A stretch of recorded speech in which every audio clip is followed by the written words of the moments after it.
A scream is stifled by the torrential rain, and the boundary between light and darkness is forever blurred. The scene opens with Mia, a small girl clutching her backpack to her chest like a shield, huddled amidst the cold neon lights of the city. Her face was deathly pale, her hands trembling as she touched the victim's cold, rain-soaked metal ID card. On the other side of the battle lines, Victor Hale emerged from the shadows, his eyes as sharp as daggers, carrying the breath of death and the suppressed rage of a father who had lost his son. That fateful encounter that night was like a grand cinematic tragedy where an innocent angel is dragged down into hell, forced to learn to dance with a horde of demons. Here's the premise.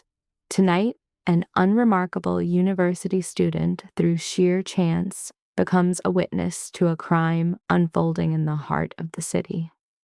Her decision to intervene plunges her into a brutal ecosystem of power and peril. This is a world where a single misstep means erasure, overseen by a man who answers to no authority but his own.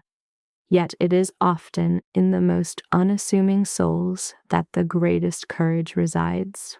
To understand how an individual plagued by her own anxieties discovers the will to alter destinies, remain with us. Identify your city, the comments. Let us trace this narrative together. That Thursday, a torrential downpour was rendering the metropolis in strokes of liquid neon across the soaked asphalt. Mia Harper moved with her head bowed, clutching her backpack as if it were a shield for her torso.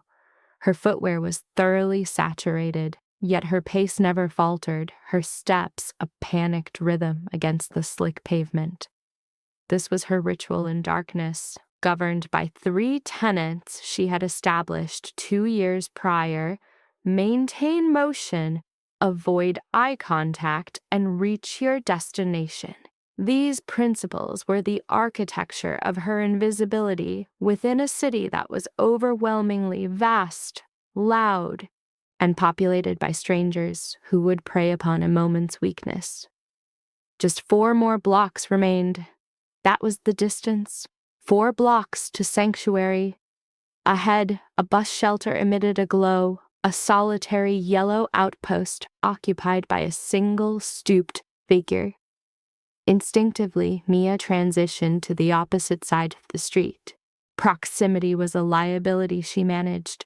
Solitude was the bastion she had built. A violent, percussive blast of thunder detonated overhead, compelling her to hasten her steps. It was then that she perceived it. Not a scream, but a strangled exhalation, a sound torn from a throat, and immediately consumed by the tempest. Mia's feet anchored themselves to the ground, her mind trailing the abrupt halt of her body. She was immobilized on the sidewalk as rain cascaded down her face, her heart beginning to pound a frantic tattoo against her ribs. Disregard it. Continue moving. This is not your affair. Yet her gaze was already transfixed by the event. Across the road, illuminated by the cold glare of a bank's security lights, 2 men in black were forcing a young woman into a dark sport utility vehicle. The woman was resisting, her heels etching desperate arcs into the wet cement. One hand was clamped firmly across her mouth, suffocating her cries, while the second man restrained her arms. All oxygen seemed to evacuate Mia's lungs. This was an impossibility. Such events do not happen in plain sight. But the street was an urban desert, the downpour having swept it clean of any onlookers. There was no one. No one but Mia, standing alone in the deluge, observing an act she was never meant to witness. Contact someone. Take action. Her hand plunged into her pocket, her trembling fingers searching for her phone. The screen ignited, a brilliant slash of light in the gloom, as she attempted to dial 911. At that moment, the woman's handbag fell, striking the ground with a definitive thud. Its contents scattered across the gleaming pavement: a lipstick, several coins, and a wallet that had opened upon impact. In the split second before a heavy boot sent it skidding from view, Mia's eyes caught something within. It was a black card, positioned behind the transparent window of the identification. This was no credit card. It was an object entirely distinct, reflecting the light with a strange quality her mind could not process. Then a car door slammed, an engine ignited with a roar, and the SUV sped from the curb, its tires shrieking on the wet roadway. Mia remained frozen, her thumb poised above the call icon. The street returned to silence, punctuated only by the rhythm of the rain and the pathetic tableau of the purse's contents soaking in a newly formed puddle. Depart from here, feign ignorance of what you saw. This was the voice of her internal survivalist, the architect of her own spectral existence. Simply walk away and erase this from your consciousness. But her feet were already in motion, guided by a force she did not recognize as her own. It violated every protocol for self-preservation she had ever devised. Yet the image of that black card, the memory of that woman's fierce resistance, the profound wrongness of the scene, it felt as though a hook had set itself in her soul, drawing her across the street. The handbag appeared to be of high quality, though Mia was no connoisseur. She knelt beside it, her hand shaking, and retrieved the wallet. The ID displayed a young woman with a radiant smile and dark hair. Isabella Hale, 23 years of age.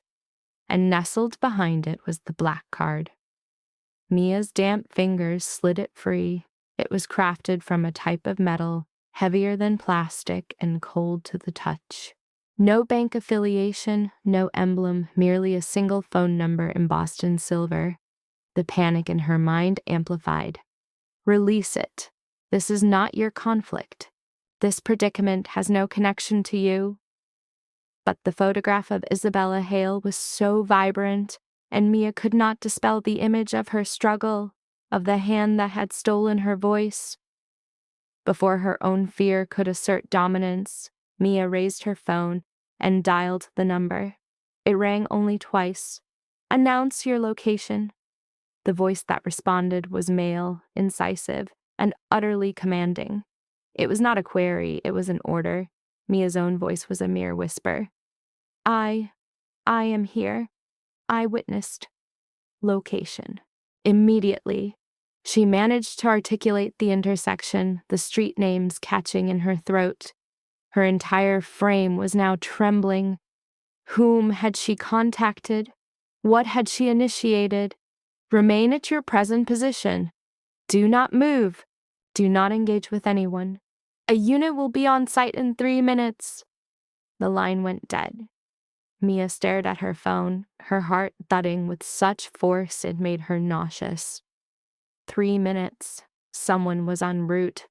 She should flee, simply discard the wallet, and vanish before their arrival, but her feet felt fused to the pavement. The rain continued its relentless assault. She was soaked through, her hair clinging to her face. She simply stood in the bank's sterile light, clutching Isabella Hale's wallet, and awaited her fate. 3 minutes became 2 minutes and 40 seconds. It began with the sound of powerful engines converging from multiple vectors, all moving with coordinated intent. Then headlights pierced the darkness from both ends of the avenue, so bright that other vehicles yielded the road. 4 black SUVs, larger and more menacing than the one that had abducted Isabella, descended on her location with tactical precision. Mia's long-dormant survival instinct began to scream. She pressed herself against the bank's cold masonry, attempting to shrink, to dissolve into the background. What had she set in motion? The vehicles came to a halt in a perfect, synchronized formation, sealing the intersection. Doors opened in unison. Men emerged. These were not mere men. They were a professional cadre moving with chilling discipline, their dark suits failing to conceal the equipment they carried. At least 10 of them, possibly more, dispersed to secure the perimeter. And then from the lead vehicle he emerged. Mia understood instantly that he was the one in command. It was not merely how the others deferred to him. nor the way his tailored suit seemed impervious to the rain. It was his presence, an aura of command so potent it felt as if it warped the very atmosphere around him. He was tall, perhaps in his mid-30s, with dark hair dampened by the storm and features that might have been handsome were they not so severe and unforgiving. But it was his gaze that arrested her breath. His eyes were dark, penetrating, and they locked onto her with an intensity that felt like a physical impact. He closed the space between them with long, decisive strides, indifferent to the puddles. Two other figures materialized from the shadows, flanking him like sentinels. You placed the call. It was a statement of fact. His voice, the same from the phone, was pure authority, layered with the assurance of a man accustomed to immediate compliance. Mia could only offer a nod, her own voice having deserted her. You observed the entire event.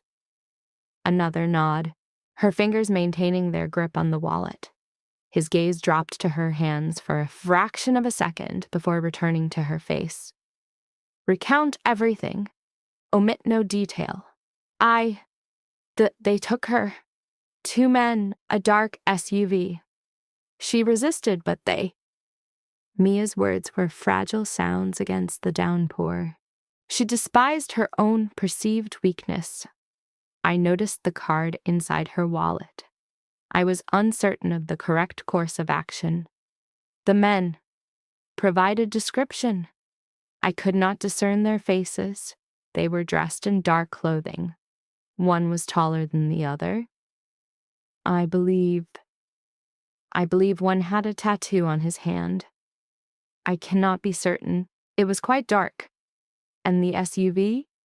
The make? I am not familiar with automobiles. It was black. It appeared new and was large. And the license plate?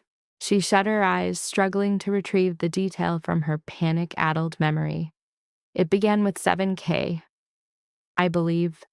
I did not see the rest. He stood there for a moment, his eyes evaluating her, deconstructing her. Then he turned to one of his men.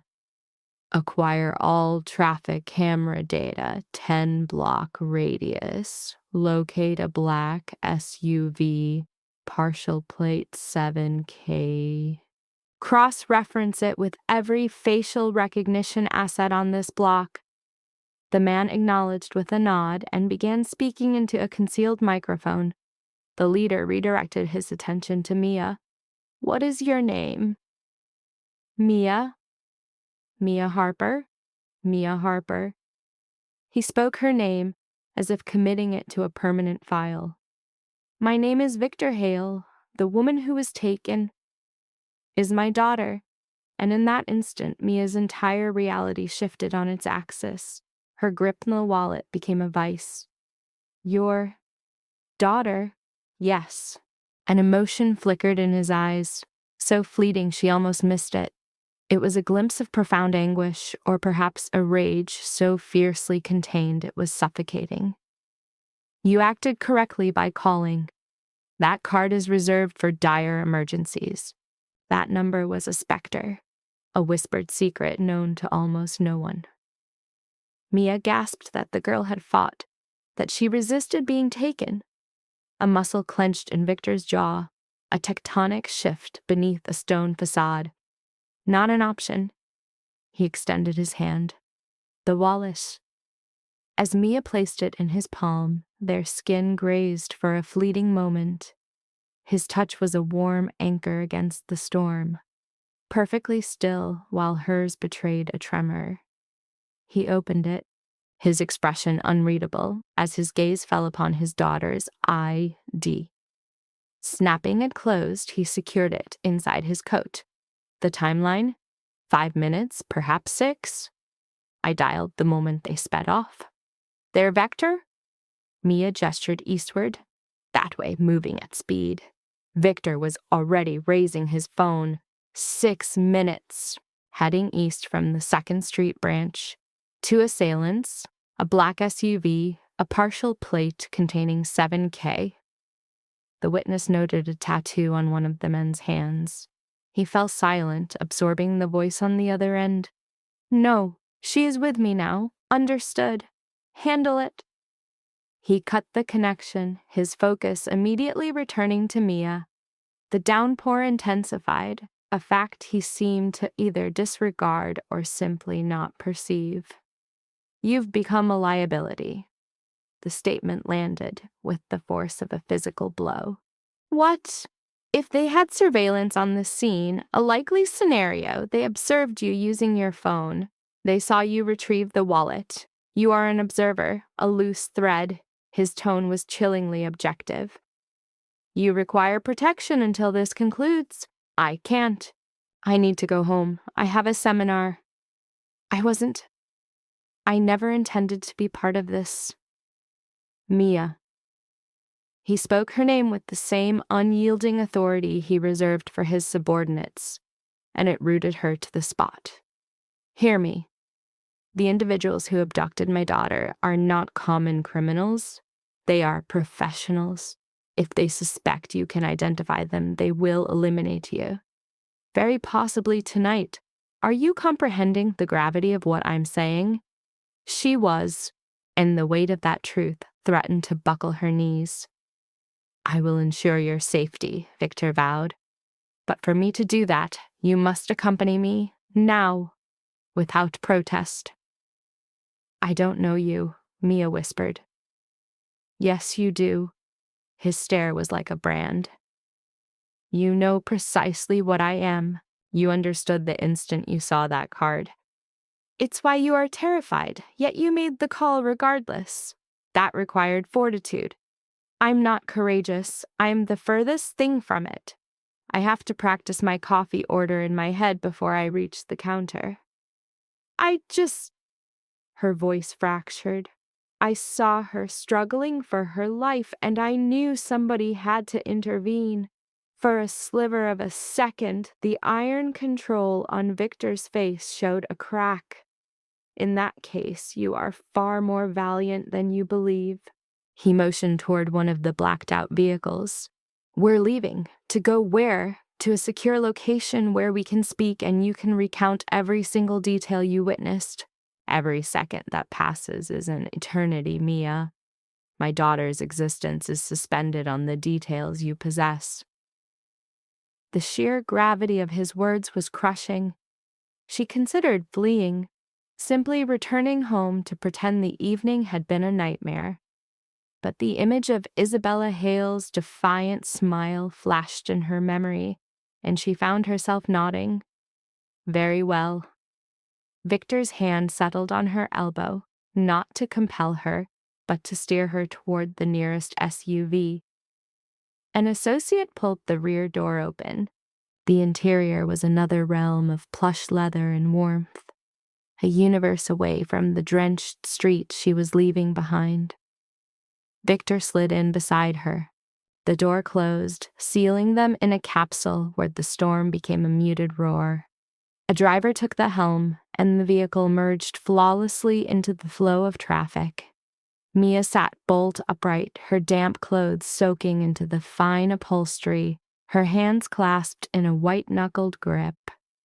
The accompanying SUVs created a defensive perimeter, a motorcade that moved as if traffic regulations were mere suggestions.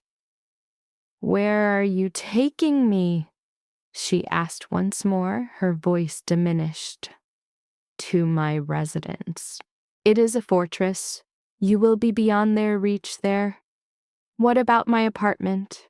My roommate will panic if I don't. Her number? Mia gave it to him on autopilot, still dazed. Victor placed another call, his tone altering, still professional but less severe. This is Victor Hale. I must relay a message to... He looked to Mia for the name. Sarah Chen, she provided. Sarah Chen. Inform her that Mia Harper is unharmed and is aiding me with a critical family situation. She will be unavailable for the night, but will be in touch tomorrow. Yes, my thanks. He ended the call, his attention returning to Mia. Done. You can't just... Who was that? How can you be so certain they'll even tell her? I am certain because when I require a task to be done, it is done. He did not say it with arrogance, but with the simple finality of a law of nature. Your roommate will have the message in under 10 minutes. Mia could only gape. Who are you? I am Victor Hale. As I said, that is not my question. For the first time, a trace of something like amusement appeared in his eyes. No, it is not. He settled back into the seat, his gaze fixed upon her. I am a businessman, Mia. I manage properties, investments, and various enterprises within this city and abroad. I have a large number of employees. I possess certain resources. Businesses do not maintain private security forces and emergency contact cards. Mine does. A profound silence descended between them.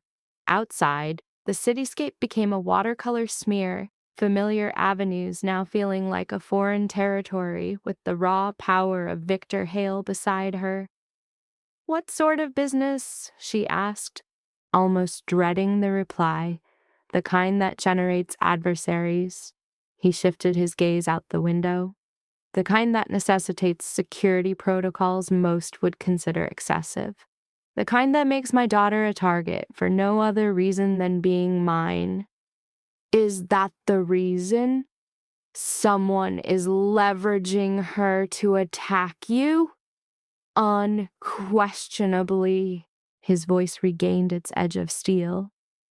Isabella is aware of the protocols. She understands the risks.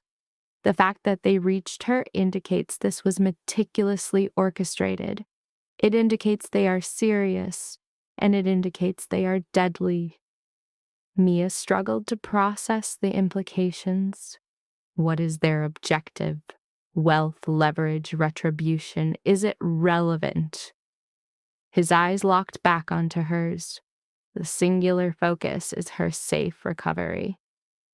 And you will assist me in achieving that. I don't understand how. I only saw. You perceived more than you realize. The mind captures information below the level of consciousness. With the proper line of questioning, we can access memories you are not aware you have. He retrieved his phone, his thumbs moving swiftly across the screen. I have people who specialize in memory retrieval for witnesses. They will guide you. I'm not a witness. I was merely on my way home. And at this moment, you are the sole individual who observed my daughter's abduction. That elevates you to the single most crucial asset in my entire world, Mia Harper.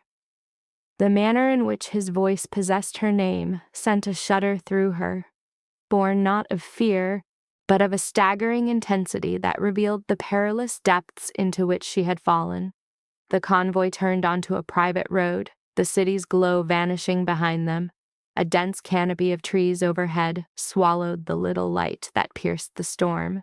After 5 additional minutes, colossal iron gates materialized from the gloom, swinging inward as they neared. Beyond them stood a residence. No, that was inaccurate. It was a compound. Even through the darkness and relentless rain, Mia could discern the sheer scale of the place. It was an amalgam of modern and classical design, all sharp lines of glass and stone. Light poured from dozens of windows. The motorcade swept into a circular drive, halting before a stately entrance. Victor's door was opened before they had fully stopped. He exited, then pivoted and offered Mia his hand.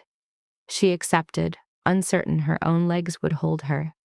The rain had softened to a fine spray. Men were already deploying, their voices low in their comms as they secured the perimeter. The entire sequence unfolded like a perfectly executed military operation. Victor escorted her up the steps and through enormous doors, held open by staff who materialized from the shadows. The foyer soared 3 stories high, dominated by a grand staircase that seemed to belong on a film set. Polished marble floors mirrored the glow from chandeliers that likely cost more than her education. She stood there, dripping onto the pristine surface, feeling utterly and profoundly displaced. "Mr. Hale," a poised older woman approached, holding a tablet. "The team is convened in the operations center. Dr. Reeves is prepared for the interview. I have also readied a guest suite with a change of clothing." "My thanks, Grace." Victor addressed Mia. "This is Grace Winters, my estate manager. She will see to your needs." Grace's gaze assessed Mia, her expression composed but astute. "Follow me, dear. Let's get you out of those damp things before you catch a chill." "I will require her in 20 minutes," Victor stated. "Clean, dry, and having had something to eat." "Of course." Grace's hand on Mia's shoulder was gentle yet resolute. "This way." Mia allowed herself to be guided, perceiving no alternative. They ascended the majestic staircase and proceeded down a corridor adorned with what was sheerly priceless art. Grace opened a door to a suite larger than Mia's whole apartment. "The bathroom is in there," Grace indicated. "I've laid out attire that should fit. We maintain a collection for unforeseen guests. Take a hot shower, a robe is provided. I will have a meal brought up." "I don't understand what is going on," Mia said, her voice a near whisper. Grace's professional demeanor softened. "I imagine you do not. But Mr. Hale is a man of his word, his other dealings notwithstanding. If he declares you are safe within this house, then you are. Now go and get warm." She departed, the door clicking shut behind her. Mia remained motionless in the center of the vast room, soaked and trembling as the full weight of the past 30 minutes finally descended upon her. She had witnessed a life being violently upended, dialed a number that was meant to be a myth, and was subsequently extracted by a private army. Now she stood within a palatial mansion, being informed she was the crucial element in rescuing a woman she had never met. That morning, her most pressing concern had been a presentation for her psychology class. She was now ensnared in a reality of armed professionals, emergency procedures, and the urgent excavation of a memory. The fear was a palpable thing, a knot tightening in her stomach. Yet beneath it, another current flowed, the same impulse that sent her for that wallet. Isabella Hale was a fighter. Despite her terror, Mia mounted a silent rebellion. This was a young woman unaccustomed to conflict, yet she was now engaged in a psychological war, fought entirely within her own mind. In a bathroom of opulent proportions, she summoned a veil of steam, a conscious act to suppress the insurrection of fear welling up from within. 20 minutes! Grace's deadline was a countdown to testimony, after which she would face Victor Hale and reconstruct the anatomy of the horror she witnessed. Closing her eyes summoned the traumatic imprint. The rain, the scream, Isabella forced into an SUV by two figures. Their movements were a brutal choreography, practiced and efficient, with a driver who remained a ghost. And the tattoo. Was it a key detail or merely a phantom of the light? But a single image of the shorter man's hand became a cognitive anchor in the chaos. Preserving this detail felt critical. Isabella's life could be tethered to it. Ending the shower, she dried herself with a lavish towel. Grace had provided a new skin, expensive jeans, a cashmere top. Her reflection was that of a pale girl caught in a narrative far too large for her. Yet it was her moral agency that set this in motion. That decision had to carry weight. A sharp knock was Grace, bearing a tray. "Soup," she announced. "Mr. Hale is ready." The simple broth was a grounding force against her anxiety. She followed Grace not through the main house, but down a maze of corridors to a heavy door.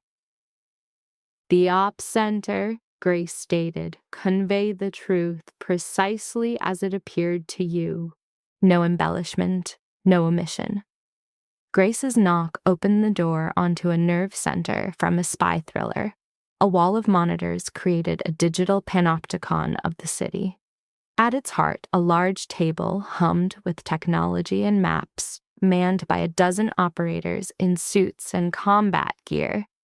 At the head of it all was Victor, who locked his eyes on Mia and commanded, "Mia, over here." Her legs felt unsteady as she crossed the room under the collective gaze. Victor indicated a chair. "This is Dr. Reeves," he said, gesturing to a woman with a gentle demeanor. "She'll assist with your recollection." The doctor offered a reassuring smile. "Mia, we'll proceed slowly, just questions to guide your memory. Nothing intimidating. Is that acceptable?" Mia could only nod. "Good. Let's begin." For the next hour, the doctor guided her through the memory's architecture. The scent of rain on asphalt, the acoustics of the abduction, the biting cold. Gradually, the fractured mosaic of her memory began to cohere. A thin scar on the taller man's neck, 3 rings on the shorter man's hand. The tattoo was undeniably real. She could not replicate it, but she could describe its form. A sketch artist translated her words into a tangible image. The faces were still specters, but the sheer violence of their methods was vivid. Then, the vehicle. With the doctor's guidance, she retrieved more fragments of the license plate. 7KB. Something. A small indentation on the rear bumper. Victor observed from a distance, his expression a mask. When the session concluded, he approached. "You did well," he affirmed. "Will it be enough to find her?" Mia asked. "It's substantially more than we possessed an hour ago," he replied, turning to a technician. "Run these descriptions. Cross-reference that tattoo with every gang database, and find every black SUV with that partial plate." An operator at a terminal acknowledged. "On it, sir." Victor turned back to Mia. "You require rest." "I don't believe I can sleep." "You must. Grace will show you to your room." But Mia remained. "What is the next step?" "We pursue the intelligence you've provided. We exert pressure, and we await their terms," he stated, his jaw set. "Then we deliver our response." "What kind of response?" "Whatever is required." The finality in his tone was absolute. "You have performed your role. Now, allow me to perform mine." A profound exhaustion finally descended upon her. "Okay," she whispered. Grace materialized at her side, leading her back through the labyrinthine halls. In the room, the bed was turned down, pajamas placed on top. "Sleep now," Grace said softly. "The morning will arrive quickly." And then Mia was alone. Alone in a fortress, dressed in borrowed clothes, her mind replaying the violent scene and contemplating Victor Hale, the commander of a private army. She needed to contact her parents. She had to invent an excuse for her friend Sarah. 1,000 mundane tasks from a life that had ceased to exist. The night had shattered her reality. She slipped into the impossibly comfortable bed, but sleep was a distant country. She lay in the darkness, thinking of Isabella, of Victor's contained rage, and of her own choice not to turn away. A woman was captive somewhere, and somehow Mia Harper, a student too timid for class participation, had become a pivotal figure in this violent drama. She closed her eyes, attempting to regulate her frantic pulse. Tomorrow, she resolved. Tomorrow she would find her bearings. But tomorrow arrived prematurely, announced by urgent voices and the percussive sound of boots in the hall. Mia sat upright, her heart seizing. The clock read 3:47 a.m. She had slept for perhaps 2 hours. The sound of boots receded past her door toward the command center. She could hear Victor's voice, sharp and authoritative, but the words were indistinct. An operation was in motion. Prudence dictated she remain hidden. But the image of Isabella's terror surfaced, and she found herself out of bed, opening her door a fraction. The hallway was clear, but the voices emanated from the ops center. She moved toward the sound, a classic horror film transgression driven by a need to know. The door was slightly ajar. Through the opening, she saw Victor illuminated by the glow of monitors. A soldier delivered his report. "We have a location, a warehouse by the pier. She is inside." "How many hostiles?" Victor's voice was unnervingly calm. "6 confirmed exterior, likely more inside. They are armed and prepared for conflict." "Then a conflict is what they will receive," Victor declared, his hand striking the table with quiet force. "Prepare the team. We move in 1 hour."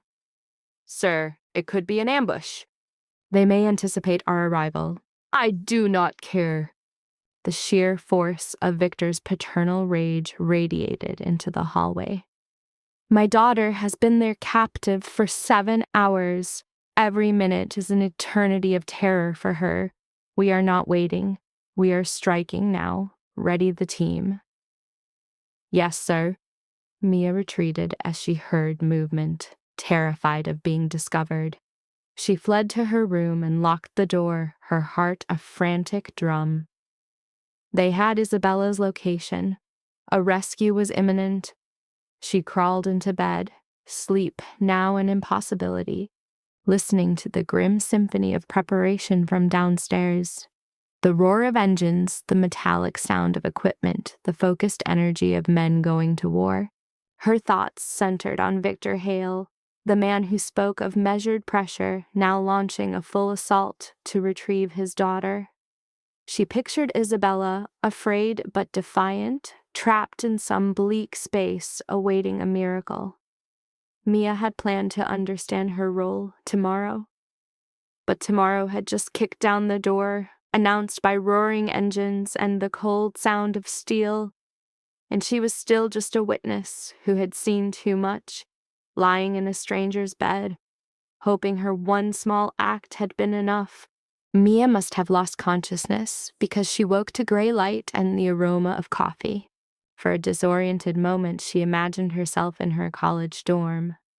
Then the previous night's reality crashed down and she sat up, a cold knot of dread in her stomach. The mansion's complete silence was more unsettling than the earlier chaos. She glanced at the clock. 8:23 a.m. Had they returned? Was Isabella safe? A soft knock made her jump. "Come in," she managed to say. Grace entered with a tray. "Good morning. I assumed you would be hungry." "Did they?" Mia began, but Grace was already shaking her head slightly. "They departed at 5. We have received no communication since." She placed the tray down. "Mr. Hale's instructions are for you to remain inside the house. Do not venture out. Keep the curtains mostly drawn. Open the door for no one. The security team is aware of your presence, but we are maintaining a low profile." "Why?" Grace's expression was one of professional composure. "Because the individuals who took Miss Isabella may wish to eliminate loose ends, and you, my dear, are the sole witness who can identify them." The scent of coffee suddenly turned nauseating. Mia felt a tremor in her hands, just as she had on the street. "How long must I stay here?" "Until Mr. Hale gives the all clear." Grace moved toward the door. There is a library down the hall should you require reading material. The gym is on the ground floor. It was suggested she find an occupation, for the liminal space of waiting is its own form of torment. Grace was gone before another question could form in Mia's mind. A pristine breakfast was laid out: eggs, toast, fruit, yogurt. But Mia's stomach churned with a visceral anxiety.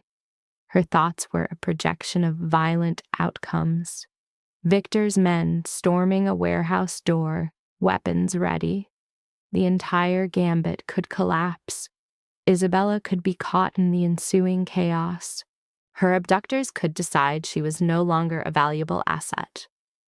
Mia forced down a piece of toast and coffee before dressing in another immaculate outfit that had materialized in her wardrobe. The perfect fit offered no comfort, only a profound sense of unease. How had they acquired her measurements? For how long did Victor intend for her to remain a guest in this gilded cage? She located the library Grace had mentioned, a vast 2-story chamber filled with books that bore the marks of having been read, not merely displayed. Leather armchairs faced immense windows overlooking gardens she could only glimpse through the drawn curtains. She attempted to read, but the words became an indecipherable blur. By noon, she had begun pacing. At 2:00, she wrestled with the impulse to defy Grace's directive and step outside. By 3, she was back in the library, staring at the same page, feigning readership. It was then that the sound of arriving vehicles shattered the oppressive stillness. The growl of multiple engines accelerating up the drive, the slam of car doors, and the clipped cadence of barked commands. Mia let the book fall, rushing to the window and parting the heavy drapes just enough to see. The convoy had returned, 4 sports utility vehicles assuming the same rigid formation as the previous night.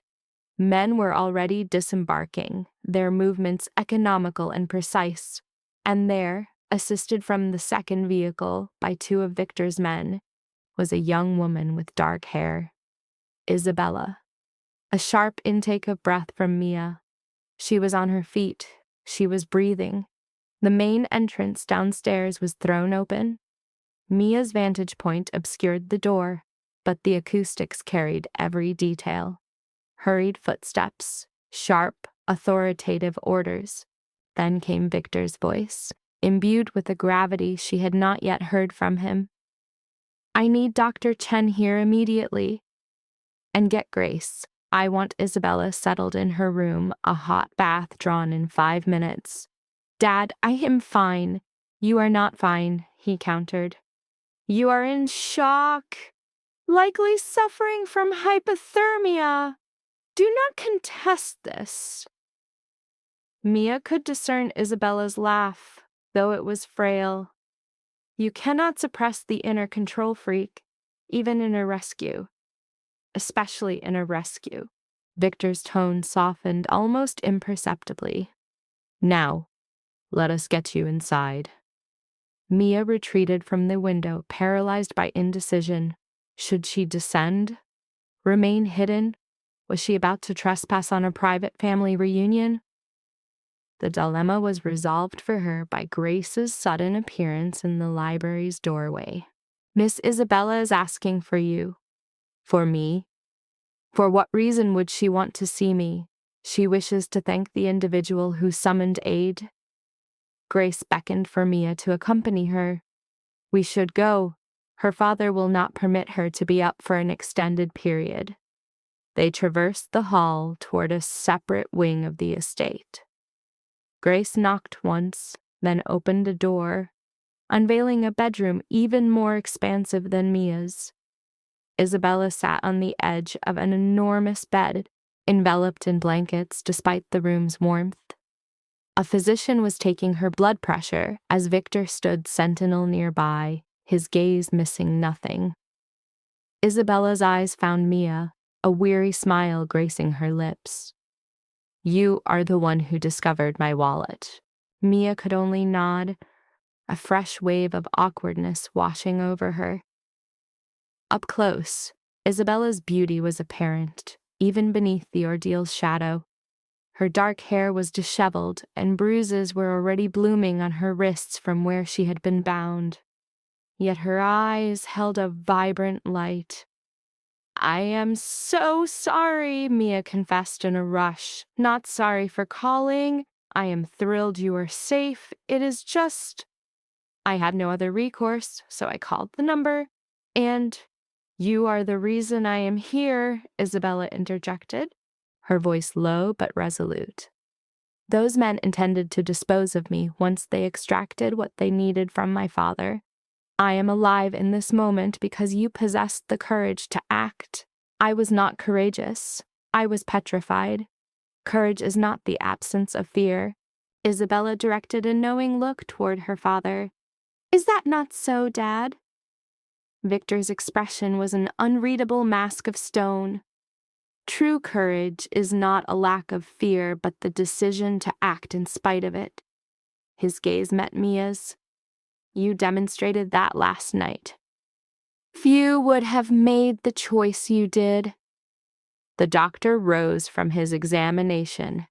"She is dehydrated and suffering from exhaustion, but nothing that rest and hydration cannot remedy.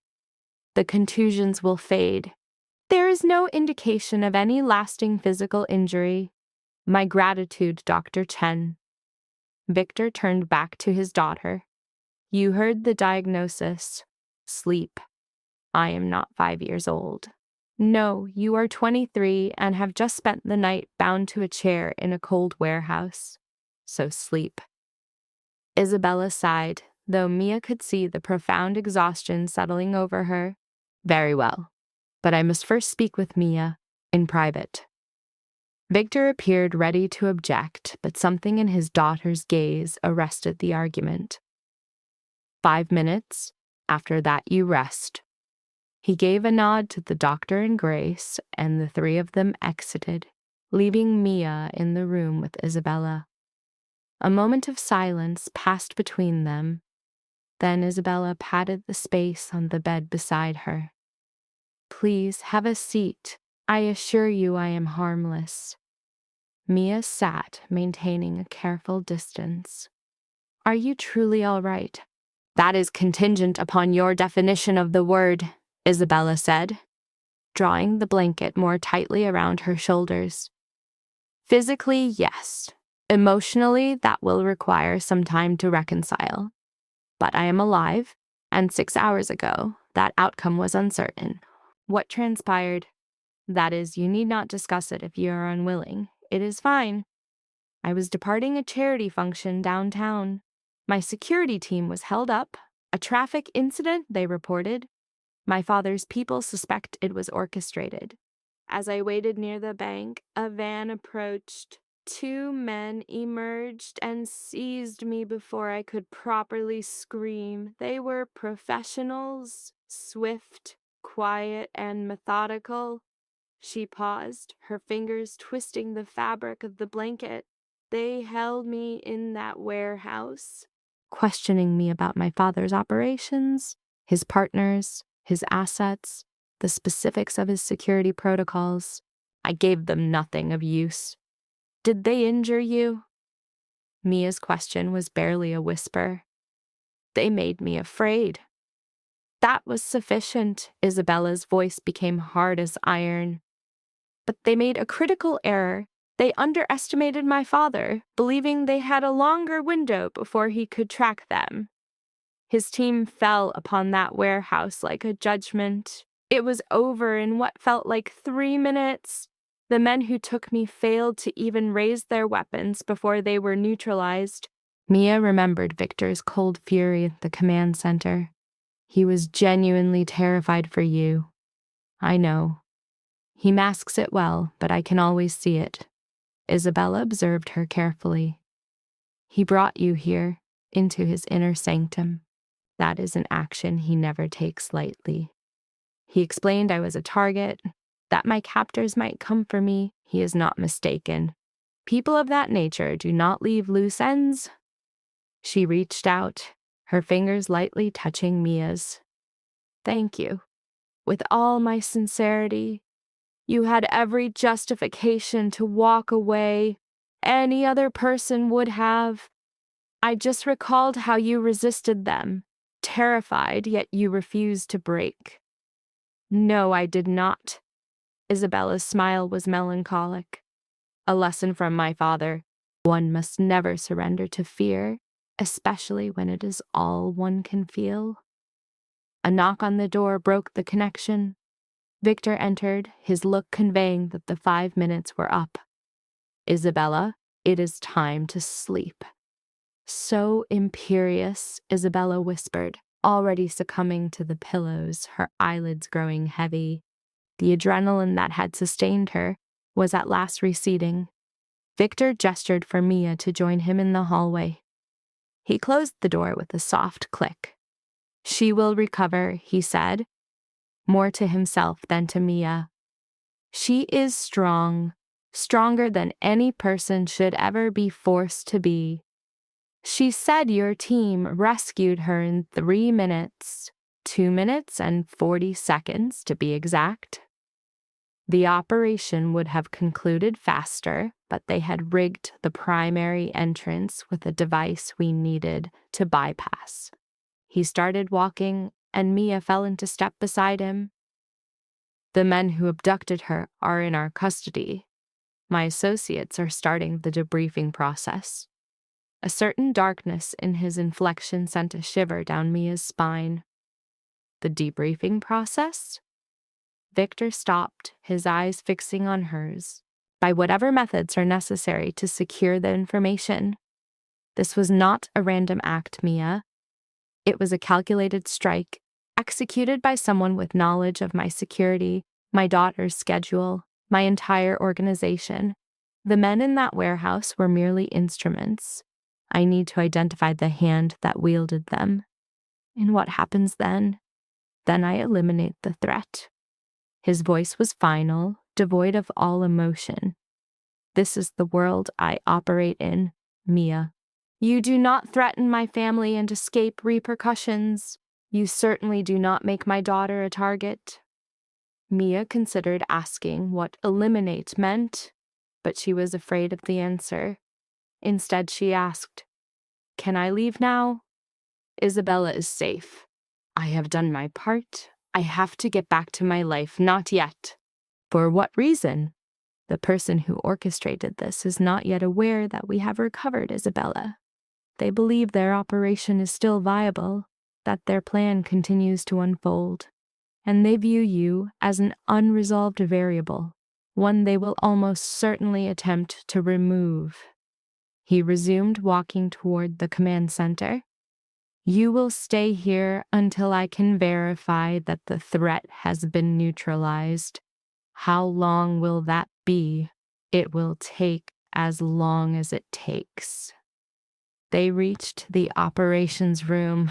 The monitors still displayed streams of data and surveillance, but now they were dominated by the faces of 2 men, shown from every possible angle. Their identities were parsed through facial recognition software, cross-referenced with every criminal database available. An analyst looked up. We've got positive IDs Marcus Chen and David Russo.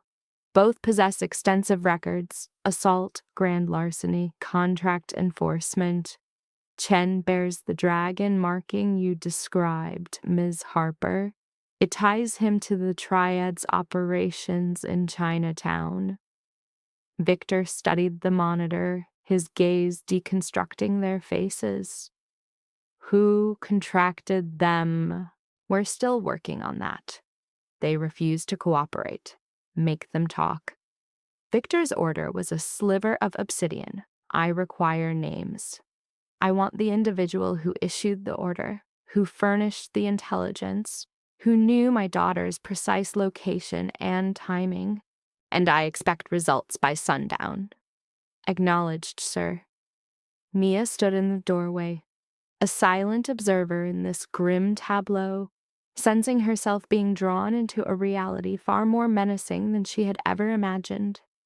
This was not simply a prosperous man concerned for his security. He was a different entity altogether, a creature that commanded the shadows and extracted truth in ways she dared not consider. Victor must have sensed her disquiet, for he turned to face her. "You require sustenance. Grace is preparing a meal for you in your room. I have no hunger. Eat anyway. Your strength will be necessary." "For what?" He hesitated, an enigmatic flicker crossing his features. "We may need additional information, other memories you possess. The individuals who seized Isabella were not acting alone. A broader organization is at play, and your recollections could lead us to other operatives. I have shared everything I can recall. I understand, but memory is a fragile thing. A seemingly minor element could emerge, a forgotten detail, a face glimpsed just before the event.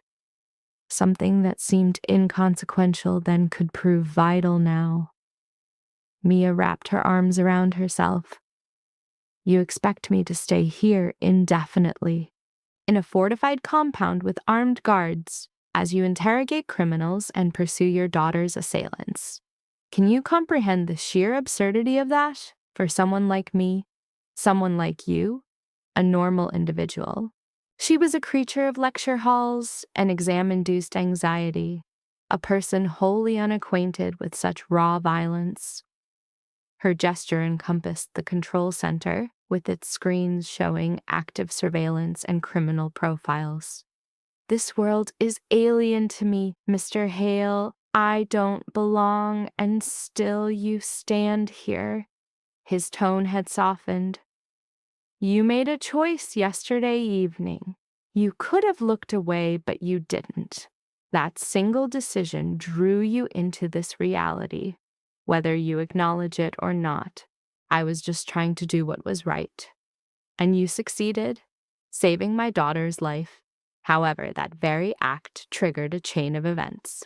The organization responsible is now aware that someone reported them. They understand a witness saw the abduction. While they may not currently possess your identity, they will uncover it. These syndicates have extensive resources. They will scrutinize security footage, track cellular signals, and bribe the right people. It is merely a matter of time." He stepped toward her, his eyes locking onto hers. "I am not holding you here to punish you, Mia. I am securing you to guarantee your survival." The sheer weight of his statement settled upon her. An image of her tiny apartment and life of structured routine surfaced. A protected, mundane world that now seemed impossibly remote. "How am I supposed to trust you?" she whispered. "How do I know you're not just manipulating me for your own agenda?" "You don't." Victor's candor was unnerving. "You must determine for yourself whether I am deserving of your faith. But reflect on this. If my intent was to hold you against your will, would I be offering you a rationale? Would my personnel be treating you as a guest instead of a captive? Would you have the freedom to roam the residence unescorted?" He was correct. Mia hated that he was correct. "I need to call my parents," she insisted. "They will be beside themselves." "Their number?" She gave it to him, and he dialed at once, activating the speaker. Her mother answered after the third ring. "Hello? Mrs. Harper, this is Victor Hale. Your daughter, Mia, is currently in my care." A brief pause. "I'm sorry, who?" "Victor Hale. Last evening, Mia witnessed a significant incident and rendered my family invaluable assistance. She is in no danger, but for her own safety, it is imperative she remains with us for several days until the situation is resolved." "What situation? What kind of incident? I demand to speak with Mia now." Victor handed Mia the phone. Her hands shook as she took it. Mom? Mia, darling, what is going on? Who is that man? Are you safe? I'm safe. I observed an event, someone being taken, and I called it in. Mr. Hale's daughter was the person involved, and he thinks I might be a target for the perpetrators, so I am staying with him for protection. The partial truth emerged with surprising fluency. A target? Mia, what is going on? You must return home immediately. I am unable to. Not at this moment. It is complicated. Then we are coming to get you. No! The word was sharper than she had meant. The thought of her parents at Victor Hale's estate, with its security patrols and surveillance, was horrifying. Please, Mom, I assure you I am fine. I am being cared for. I just require a few days to resolve this, and then I will explain everything. Her mother was quiet for a long, tense moment. Then her voice laced with skepticism. Are you absolutely positive you are not in trouble? I am positive. Contact me twice daily, morning and night. And if anything seems remotely wrong, you leave that place. Do you understand? I understand. I love you, darling. I love you too, Mom. She passed the phone back to Victor, who ended the call. He observed her with an expression that resembled respect. You managed that effectively. I was dishonest with my mother. You shielded her from distress. There is a difference. He slid the phone into his pocket. Go and have your meal. Obtain some rest. We will need to review the details again tomorrow with refreshed minds. Mia felt the urge to argue, but the exhaustion of the day was overwhelming her. She gave a slight nod and exited the command center, returning to the guest suite that was starting to feel less like a sanctuary and more like a gilded prison. As promised, Grace had left lunch, a simple salad and sandwich. Mia ate without tasting, her thoughts in turmoil. She then lay on the bed, gazing at the ceiling, attempting to process the preceding 24 hours. So young Mia witnessed an abduction, made a single call to a non-existent number, and was consequently absorbed into the orbit of a man who directs syndicates and dismantles his foes. She even met his daughter, a girl who wore her trauma like an armor Mia could not begin to decipher. Now she exists as a protected captive, ensnared in an opulent cage while Victor Hale hunts the predators who targeted his lineage. He was not exaggerating when he spoke of consequences. She chose intervention, but never conceived of the price, being torn from her quiet existence and thrust into a vortex of peril. A part of her psyche cried out for the life she had lost, wishing she had never noticed the wallet or made that call. She would be in her own apartment, preoccupied with mundane concerns like coursework and bills. Yet some emergent, harder aspect of her being felt a grim satisfaction. Because of her intervention, Isabella was breathing. A young woman was restored to her father because Mia had been courageous for 60 seconds. Perhaps that singular moment justified a few more days of sustained terror. Sleep must have claimed her, for she awoke in absolute darkness to the sound of furious voices echoing from the floor below. Mia sat bolt upright, her heart pounding as she strained to hear. The conflict was intensifying downstairs.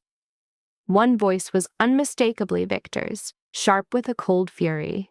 She knew it was a transgression to eavesdrop, to intrude. She was meant to be an unseen presence in his fortress.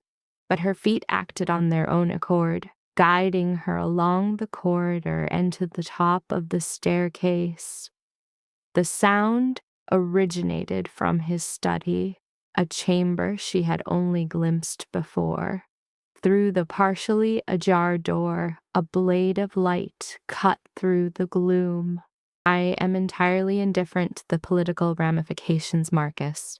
Someone within my organization provided them the intelligence, someone I relied upon.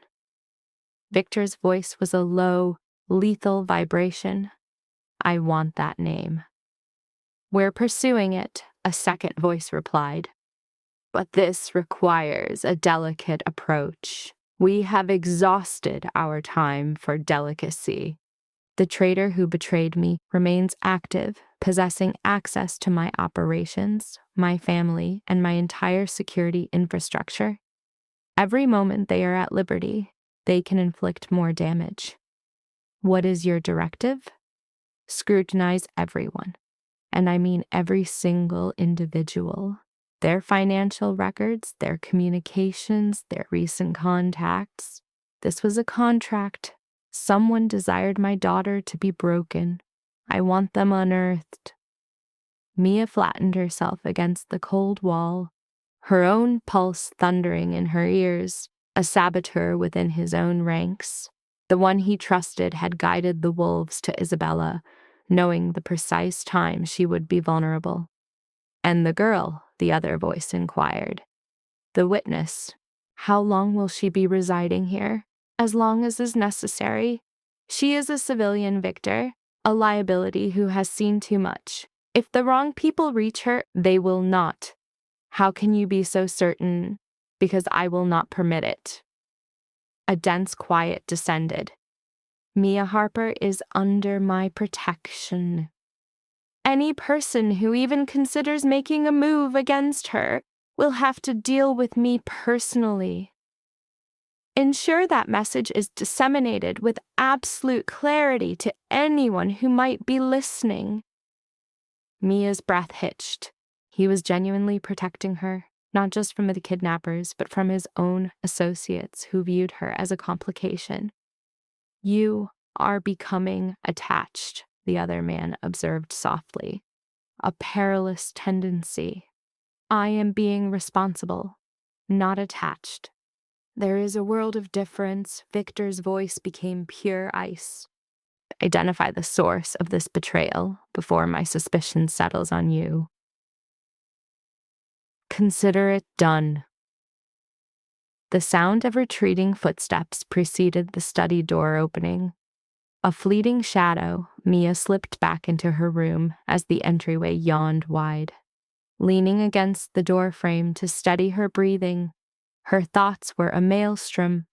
A Judas existed within Victor's trusted circle, an insider with knowledge of Isabella's movements who had traded a life for coin, or vengeance, or some other corrupt motive. And Victor was now hunting this phantom while ensuring Mia did not become one herself. She returned to bed, but found only darkness, listening to the house's quiet rhythm, pondering the true depth of this abyss. The morning arrived with unwelcome speed. Grace appeared at 7 o'clock with a service tray and a directive. Mr. Hale requires your presence in the operations room. Mia managed some food, dressed, and descended into the heart of the machine. The chamber was a hive of activity, with over 15 individuals engrossed at their stations. Victor stood before the central table, his focus consumed by a tablet. His eyes lifted as she entered. Mia, excellent. Join me. She approached him with caution. The screen displayed a man in his 50s, impeccably dressed with an air of significance. Do you recognize this individual? Victor's tone was utterly devoid of emotion. Mia examined the image. No. Am I supposed to? He was present at the bank during Isabella's abduction. Our surveillance footage places him near the entrance approximately 10 minutes before the situation deteriorated. He vanished moments before the assault commenced. I still do not know him. His name is Richard Chen, an associate of mine, or rather he was. A muscle in Victor's jaw clenched. My team discovered a financial motive. For the past 6 months, he has been selling my intelligence to a rival. He was aware of Isabella's attendance at the charity function. He knew of the security vulnerability. He orchestrated the entire grotesque affair. A profound coldness permeated Mia's being. Your own partner betrayed you. Desperation forges monsters from men. Richard had gambling liabilities. His creditors offered him a path to resolution. Victor placed the tablet on the table. We took him into custody this morning. He is being persuaded to cooperate. What is his fate? That will be determined by the extent of his cooperation. Victor's face was a mask. However, his confession fundamentally alters your circumstances. Richard has verified my only witness. He informed his superiors, meaning they are now aware of your existence. They will pursue you, Mia. It may not be today nor tomorrow, but their arrival is inevitable. The room's walls seemed to press inward.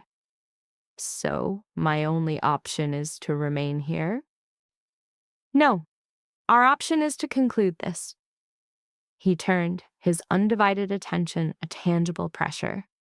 I am systematically dismantling the organization that targeted my daughter, the very people Richard answered to. Once they are reduced to nothing, you will be free. What is the time frame for that? I cannot say. Days, perhaps weeks. He paused. I am aware this is not the existence you chose, yet you are now part of it. The only remaining variable is whether you will entrust me to guide you through it. Mia looked at the man before her, a veritable force of nature who commanded both unwavering loyalty and a deep-seated fear, who had raised an army for his child and was now methodically excising the disloyal from his ranks. He embodied every warning sign imaginable. Every instinct urged her to flee.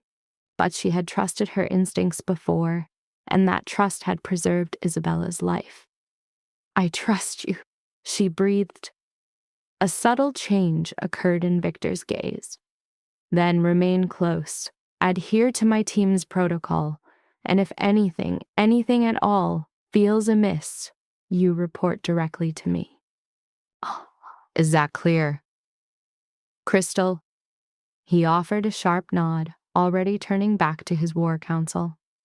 Marcus, I want round-the-clock surveillance on every one of Richard's contacts over the last month. James, acquire his corporate financials. Sarah, I need his communications decrypted, emails, texts, everything. He disclosed what he knew to someone. Locate them before they disappear. The room operated with a chilling, synchronized purpose. Mia stood motionless, observing this engine of retribution function with brutal accuracy. The reality of her situation crystallized. She was no longer a mere witness. She was now a strategic asset on Victor Hale's board, and the game was already in motion. The subsequent 3 days became a disorienting blur, a rhythm Mia could never quite find. Her days fell into a pattern: waking, consuming the breakfast Grace provided, and then spending hours in the operations room as Victor's team hunted specters.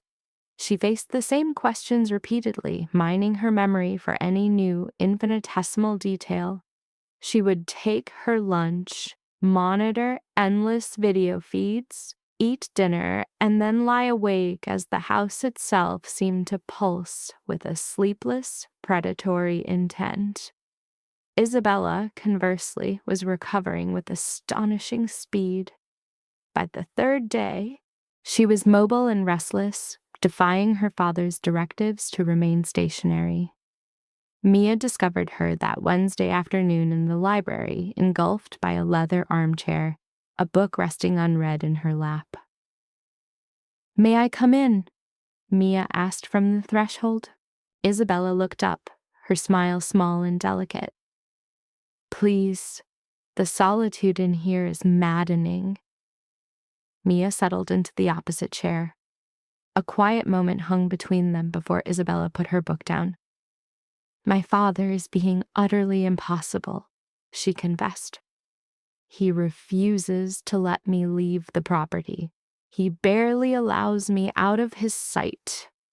I understand his concern, but this feels like incarceration. It's a secure form of it, at least. Security feels remarkably like suffocation, Isabella retorted, drawing her knees to her chest. How are you handling this? It must be an absolute nightmare for you. I'm coping. It's surreal. My life is suspended because I found a wallet. You did far more than that, Isabella stated softly. You provided my father with a single thread to grasp in the darkness. You gave him a focus for his wrath. Her voice dropped. You cannot imagine him when he feels powerless. I can. I have witnessed it twice. First, when my mother passed away, and again 2 nights ago, when he believed he was about to lose me. It is a terrifying sight. Mia had been unaware of Victor's wife's passing. Her name was never spoken. I am so sorry about your mother. It happened 8 years ago. Cancer. Isabella's gaze went distant. After she was gone, Dad immersed himself in his work, constructing his empire, accumulating power. I believe he thought that if he became powerful enough, untouchable, he could prevent tragedy from ever striking again. He was mistaken. He seems to be forged from iron. Oh, absolutely, but resilience does not erase grief or fear. Isabella gave Mia a perceptive glance. He has an interest in you, you know. It's written all over him. Mia felt a warmth rise in her cheeks. I hardly know him. He observed you demonstrating strength when it counted. To him, that is paramount. Dad does not grant his trust easily, but when he does, it is absolute. She paused. Just be careful. His world is voracious. It will consume you if you are not of the same constitution. Yes, I'm beginning to understand. The door suddenly opened and Victor entered, his expression pure business. Isabella, Dr. Chen needs to check your vitals. Mia, with me to the ops room, immediately. Isabella sighed but rose to her feet. You see, utterly implacable. But Victor's attention was not on his daughter. His gaze was fixed on Mia. Let's move. Mia trailed him down the corridor, her stomach tightening. His tone was an omen of bad news. The operations room was a nexus of controlled chaos, with the main screen displaying architectural schematics. What is going on? Mia asked.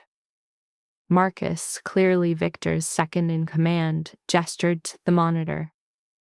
We traced Richard Chen's communications to a Vincent Zhao. The man operates an import-export business as a cover for illicit activities. Weapons, narcotics, human trafficking. For years, that degenerate has attempted to encroach on my territory. Richard essentially gave him an open invitation, Victor stated, his voice like ice.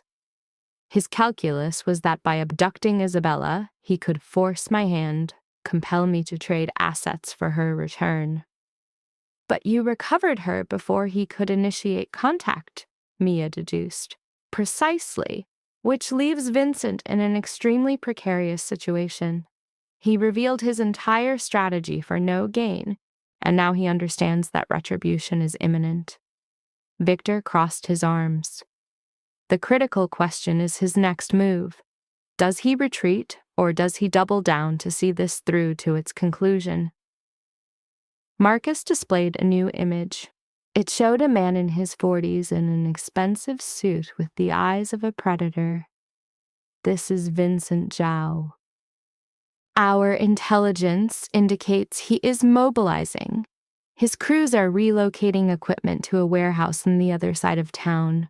We don't yet have a reason. Mia studied the photograph.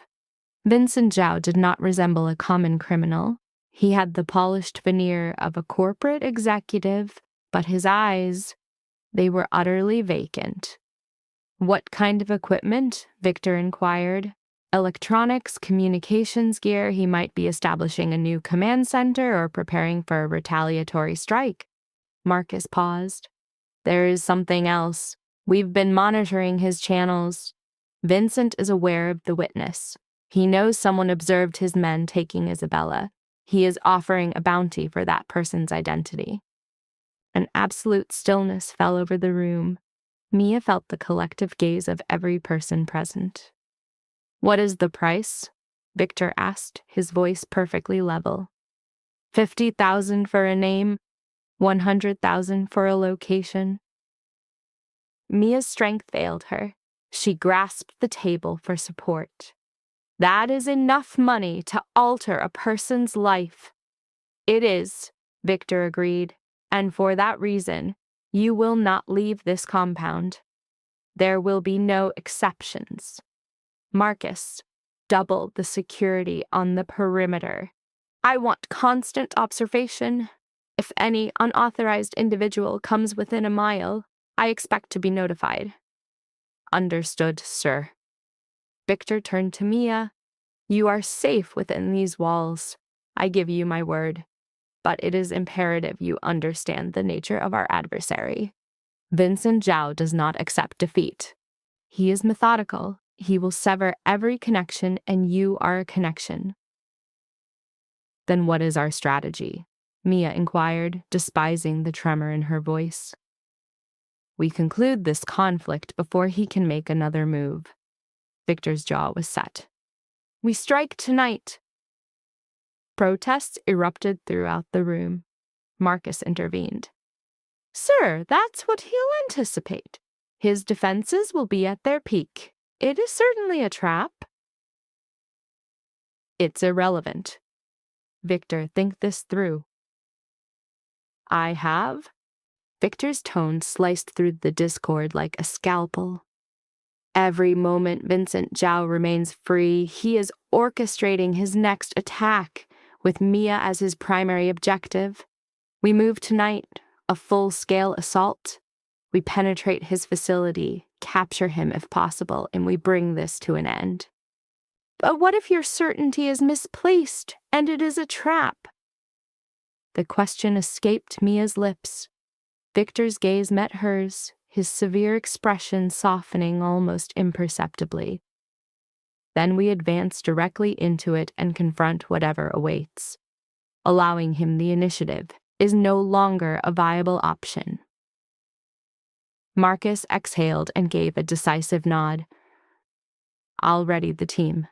Do we use the same equipment as the warehouse operation?" "More. Vincent's people are professionals, not the hired thugs who took Isabella. I require full tactical gear, body armor, everything, and position snipers on adjacent rooftops before we make entry." As the team moved, inspecting weapons and equipment, Mia remained motionless, paralyzed. This was truly happening. Victor was preparing to launch a comprehensive assault on a rival's stronghold entirely for her sake, due to what she had seen. "I want to participate." All activity ceased. Every individual turned to face her. Victor's expression was unreadable. "Participate in what?" he asked, his voice meticulously neutral. "I don't know. Anything. There must be a role I can play. I cannot simply wait here as you all prepare to risk your lives for my safety." "You are a non-combatant, Mia. This is not your battle." "I understand, but—" She searched for the right words. "You spoke of memories having layers, correct? What if I am present? What if the sight of his warehouse triggers something, some minute detail about the abductors that could prove useful?" "Under no circumstances," Victor retorted, his tone final. "Explain why not." "Because deploying you into the field of fire negates the entire purpose of this operation, which is to ensure your safety." I am already in the field of fire, Mia countered, a newfound strength in her voice that surprised her. You confirmed it. Vincent is searching for me. A contract is out on my life. Remaining here merely makes me a stationary target. She is not wrong, Isabella observed from the doorway. Every head turned in her direction. She entered the room, moving with a slight stiffness, but with absolute certainty in her eyes. If Vincent's operatives locate this sanctuary, Mia is cornered.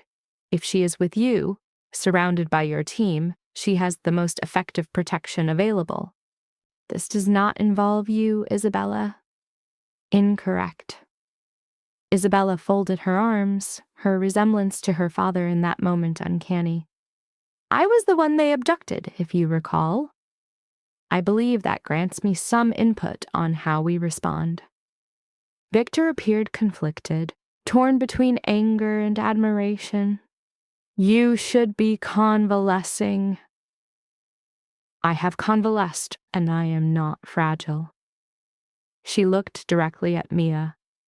Are you certain this is what you want? To accompany them? Mia's heart pounded against her ribs, but she nodded with resolve. I am tired of being hidden. I need to be involved in this. In that case, she should go, Isabella declared. Father, permit her. This is not a collective decision. No, Victor conceded, his voice a deep growl. It is my operation and my decision. Isabella held her ground. But you were the one who always maintained that the most courageous path is often the most frightening. Mia is choosing courage. Do not obstruct her. The room fell silent for a long moment. Victor studied Mia, truly assessing her, and she compelled herself to meet his stare, despite every instinct screaming at her to look away. He finally spoke. If you come, you obey every order. Without hesitation, no questions. If I say jump, you jump. If I say hide, you become invisible. If I command you to remain in the vehicle regardless of events, you stay there. Understood? It was. You will be armored. You will not leave Marcus's side. And if the situation deteriorates, which is likely, you will follow his instructions precisely to ensure your survival. Mia could only nod, her throat too constricted for speech. Victor turned to Marcus. Get her equipped. Provide her with the essential tactical briefing. We depart in 90 minutes. As Marcus guided her toward the armory, Mia's gaze met Isabella's. They exchanged a brief, affirming nod. Then the moment passed, and Mia was being fitted into a ballistic vest that felt immensely heavy. This is completely irrational, she murmured as Marcus tightened the straps. 100%, he concurred, but Victor was correct about one thing. You possess courage. The average person would be en route to another continent by now. I might still experience a panic attack and flee. Marcus offered a grim smile. If you do, run toward us, not away. We are the ones who will extract you from this. The following hour was a maelstrom of intense preparation. Mia observed Victor's team as they checked their gear, reviewed schematics, and confirmed their sniper placements. She had never witnessed anything comparable. They functioned like an elite special operations unit, accountable only to Victor, and Victor himself had undergone a complete metamorphosis. The sophisticated businessman had vanished, replaced by a warrior in full tactical attire, a sidearm secured to his thigh, and an earpiece linking him to his team. He projected an aura of danger that seemed to draw the very air from Mia's lungs. 5 minutes, he announced. Final verification. His team entered their designated vehicles. Mia was placed in the second SUV with Marcus and 3 other men whose faces were already indistinct. Her hands trembled so intensely she had to sit on them. Marcus noticed. First time entering a volatile situation. Is it so apparent? You are maintaining your composure. Just remain close, be silent, and follow our lead. We will manage the difficult parts. The convoy departed the compound, a perfect model of lethal precision. 4 vehicles moved through the city with that same assertive confidence. But this time, Mia understood their true destination. They were not merely driving, they were proceeding to war. Vincent Zhao's base of operations was a derelict concrete fortress situated in an industrial wasteland by the shipyards. As they approached, Victor's voice came over the comms. Overwatch, are you in position? Confirmed. We have visual on all exits. The perimeter is clear. Understood. Team 1, approach from the south. Team 2, the north. Team 3, you are with me at the primary entrance. And be advised, Vincent is to be taken alive. All other hostiles, they are liabilities. Mia's stomach churned. A liability. He spoke the word as if discussing office equipment, not human beings. The entire convoy halted 2 blocks away from the objective. The unit moved out with a disturbing, synchronized stealth. Mia remained glued to Marcus's side as they navigated through alleyways, drawing closer to the north side of the compound. The structure was 3 levels of solid concrete and steel, virtually without windows, with floodlights sweeping the grounds. Mia identified at least 2 armed sentries at the main entrance. Overwatch, provide a personnel count. Victor's voice was a whisper in her earpiece. 6 guards confirmed outside. Interior numbers unknown. Thermal imaging indicates a minimum of 15 individuals, with possibly more located in the subterranean level. Acknowledged. We are initiating entry. Mia saw Victor's team disperse, their movements resembling some form of deadly choreography. She had never witnessed anything of its kind. They moved with a phantom-like grace, barely disturbing the dust. And then the situation escalated violently. Victor gave a hand signal, and Team 1 breached the southern doors. The sound of the entry explosive shattered the night's silence. Shouts erupted from within, followed by the distinct report of gunfire. Marcus pulled Mia behind a large shipping container. Stay down. Do not move from this spot until I give the command. More shots were fired. The sound of rifles, the blast of shotguns.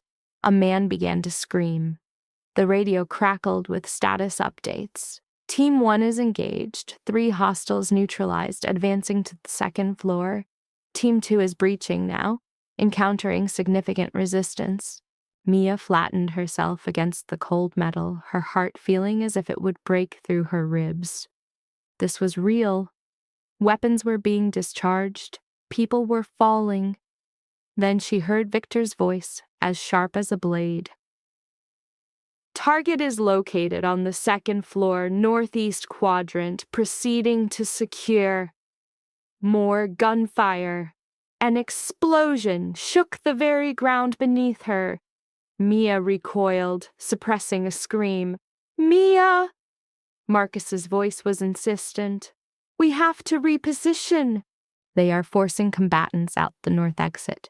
We require a different vantage point. He helped her up, and they ran, keeping low until they reached cover behind a concrete divider. From that position, Mia could see the northern doors. A group of armed men emerged, fleeing for their lives and firing indiscriminately. One of them seemed disturbingly familiar. Mia's breath hitched in her throat.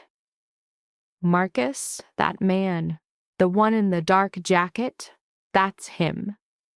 I recognize him from the night of the abduction. He was on the street corner. I assumed he was just waiting for a transport, but it all became clear he wasn't waiting. He was observing. He was the lookout. Marcus was already on his comms. Target identified. North exit. Dark jacket, armed. He may be the spotter from the initial abduction. Understood. We are to capture him. Victor's voice was utterly cold. 3 of his operatives converged on the target with perfect precision. The man in the jacket fled, covered about 10 feet, and was then completely neutralized. His firearm clattered away across the concrete. The internal exchange of fire intensified, then abruptly ceased. A voice crackled over the comms. "Is there a status on the structure?" "The asset is in our possession. 12 combatants neutralized, 4 have capitulated, 3 fled eastward. Overwatch, do you have eyes on the fugitives?" "That's a negative. They've been absorbed by the labyrinth of warehouses. Visual is lost." Victor's command cut through the static. "Disengage. We've secured the objective. Move Vincent to the secondary site. All other teams sterilize the area and exfil." Marcus rose, extending a hand to Mia. She accepted, her own limbs too fraught with tremor to support her. Around them, Victor's operatives navigated the aftermath with practiced efficiency, collecting hardware, confirming terminations, and securing captives. The whole violent engagement, from initiation to conclusion, spanned less than 15 minutes. Victor emerged from the structure, his operational gear stippled with a dark substance Mia's mind refused to process. 2 of his men were physically supporting a figure between them. Vincent Zhao. His expensive suit was in tatters, his face a canvas of bloody trauma, and his hands were bound behind him with zip ties. Victor's gaze locked onto Mia as he approached. "Are you unharmed?" She could only offer a nod, her voice having deserted her. "Excellent. You performed admirably. The positive identification was indispensable." He gestured to Marcus. "Return her to the estate. I will address Vincent." "Hold on," Mia finally articulated. "What is your intention with him?" Victor's expression was a perfect blank. "I intend to pose a series of questions. He will provide the corresponding answers." "And if he declines?" "He will not." The sheer finality in his tone sent an icy current down her spine. "Go with Marcus. I will join you at the residence." He pivoted and vanished before she could protest, already issuing directives to his team. Mia observed his departure, watched Vincent Zhao being loaded into an unmarked van, and saw the entire lethal apparatus dematerialize as if it were a routine affair. For these men, she understood. Perhaps it was. Marcus guided her to their vehicle. The journey back was enveloped in absolute silence. Mia could only gaze at the passing urban luminescence, her mind struggling to reconcile the spectacle of horror she had just witnessed. The brutality, the precision, the detached manner, Victor commanded men to their doom. This was the ecosystem he inhabited. This was the nature, the power he had described. Upon their return to the mansion, Grace greeted them with a warm cup of tea and an expression of concern. "Mr. Hale contacted me. He mentioned you were of great assistance." "My only contribution was to stand there and tremble." "You identified a person of interest. That is a significant act." Grace offered her the cup. "Drink this. Go and have a shower. Attempt to find some rest. Mr. Hale will want to speak with you upon his return." Mia complied with automaton-like obedience. The water from the shower was scalding, yet it failed to dispel the profound chill that had settled within her. She was assailed by visions of muzzle flashes, the echoes of screams, and the sight of bodies falling. Lying on her bed, still enrobed in a towel, she heard a gentle knock. Isabella appeared at the doorway. "May I enter?" Mia gave a slight nod. Isabella took a seat on the bed's edge. "My father phoned. He informed me of what transpired, that you identified one of the individuals who abducted me." "I accomplished nothing. I merely recognized his face." "That isn't nothing, Mia. That is the crucial element." Isabella paused briefly. "How are you managing?" "I am uncertain, unsettled, disoriented. I witnessed people perish this evening." "I am aware. I am deeply sorry you had to experience that." "Is your existence consistently like this?" Isabella let out a sigh. "Not perpetually, but frequently. My father operates in a domain where conventional rules are suspended, where wealth and influence create their own jurisprudence.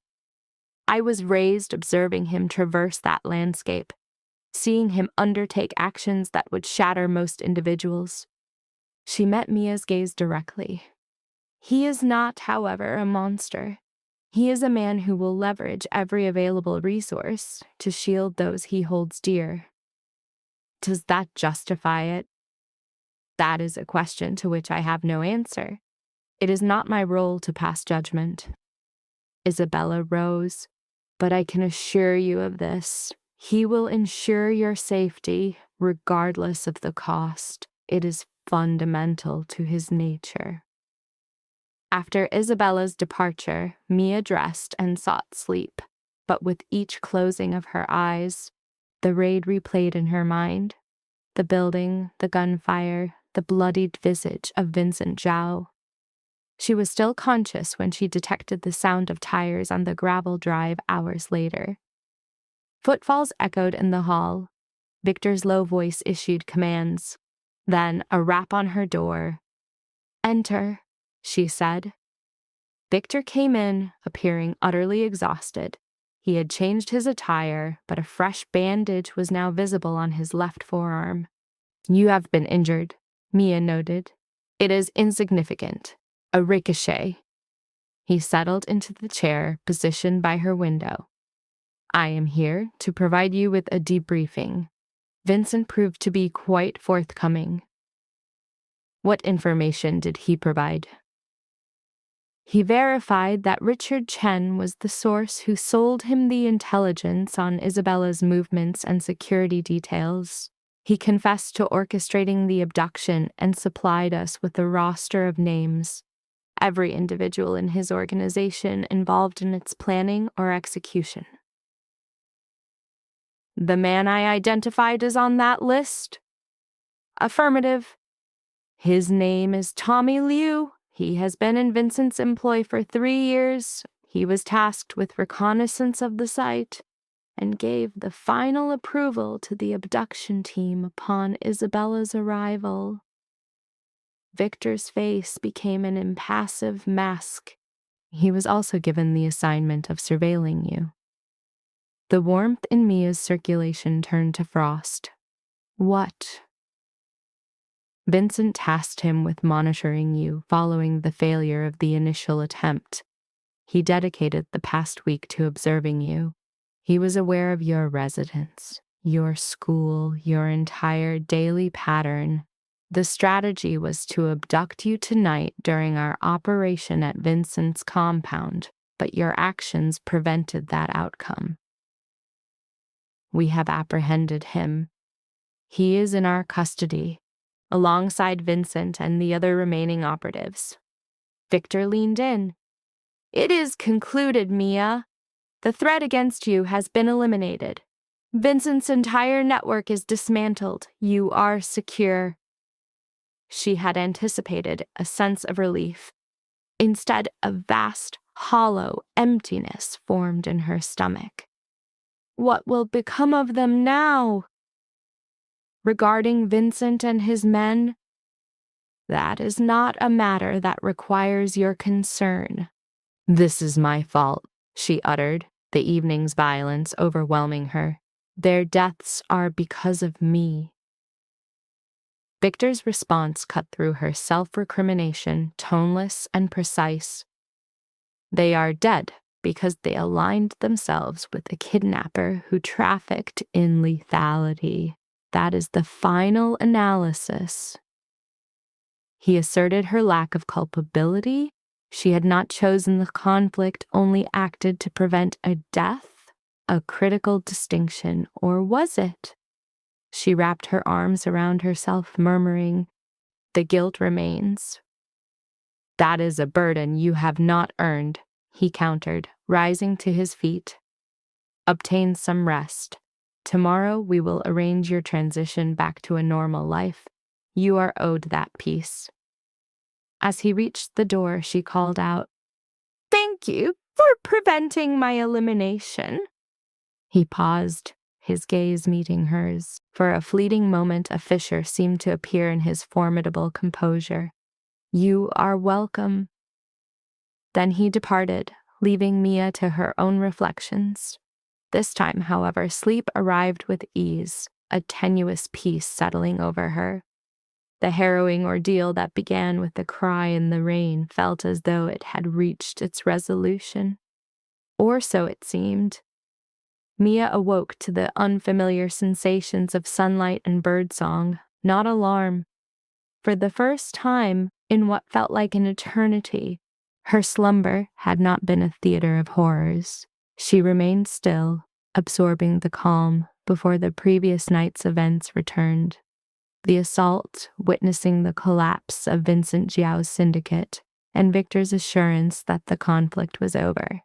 A quiet knock drew her from her thoughts. Grace stood there holding a breakfast tray, her smile serene. "Mr. Hale would like to see you in his study at your convenience. There is no urgency." Mia ate deliberately, considering Victor's promise of restoring her former life. She should have felt eager, prepared to exit this violent sphere and erase it from her experience. Yet her intuition insisted this narrative was incomplete. After dressing, she located his study, a chamber she had only ever passed by. She knocked, heard the invitation to proceed, and crossed the threshold. The room was a bastion of literature, dominated by an immense desk at its center. Victor was positioned behind it, engrossed in documents, appearing less the commander of a tactical unit and more a corporate predator. He acknowledged her with a nod. "Mia, please sit." She lowered herself into the leather chair facing him. He set down his pen, leaned back, and appraised her. "How are you feeling?" "I am uncertain," she admitted, her hands twisting in her lap. "You stated it was finished, that my safety was assured, but it does not feel that way." "Describe the sensation." She searched for the right phrasing. "It feels like I am bracing for a subsequent impact, as if a critical element remains dangerously unresolved just beyond my perception." A subtle change in Victor's demeanor confirmed she had struck upon the truth. "Your instincts are sharp. There is an additional piece of information you require." A knot of pure apprehension tightened in Mia's stomach. "I believed you said the threat was neutralized." "The immediate threat is Vincent's organization is shattered. His operatives are either in custody or have scattered. You are safe from them." He paused, tapping a single finger on the desk in a distinct rhythm. However, Vincent's debriefing yielded something unforeseen. What was it? He was not the ultimate authority. He had an undeclared partner, an individual possessing the resources and influence to challenge me directly. Someone whose motive was not merely financial gain from my daughter's harm, but retribution. Victor's jaw hardened. "And this individual remains at large." The ambient temperature of the room seemed to drop by 10 degrees. Who? That is the central problem. I do not know. Vincent claimed plausible deniability, insisting on a chain of intermediaries. But a shadow figure funded this entire play. They contracted Richard Chen. From the darkness, they orchestrated everything. That old tremble resurfaced in Mia's hands. This isn't finished, then? Not entirely, Victor admitted, turning to the window. But you remain secure. You aren't the ultimate objective. They target those I value to reach me. So long as you are here, by my side, you are safe. As long as I'm with you, Mia questioned, what becomes of me when I depart? Victor pivoted, his eyes locking onto hers. That is the conversation we need to have. I believe it is prudent for you to remain here until we identify and neutralize this new player on the board. And what is the duration of a bit?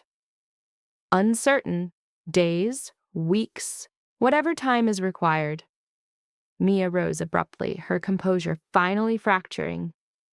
You can't imprison me here. I have a life. Classes, friends, a family that is surely frantic. I can't just vanish into your fortress while you wage your covert wars.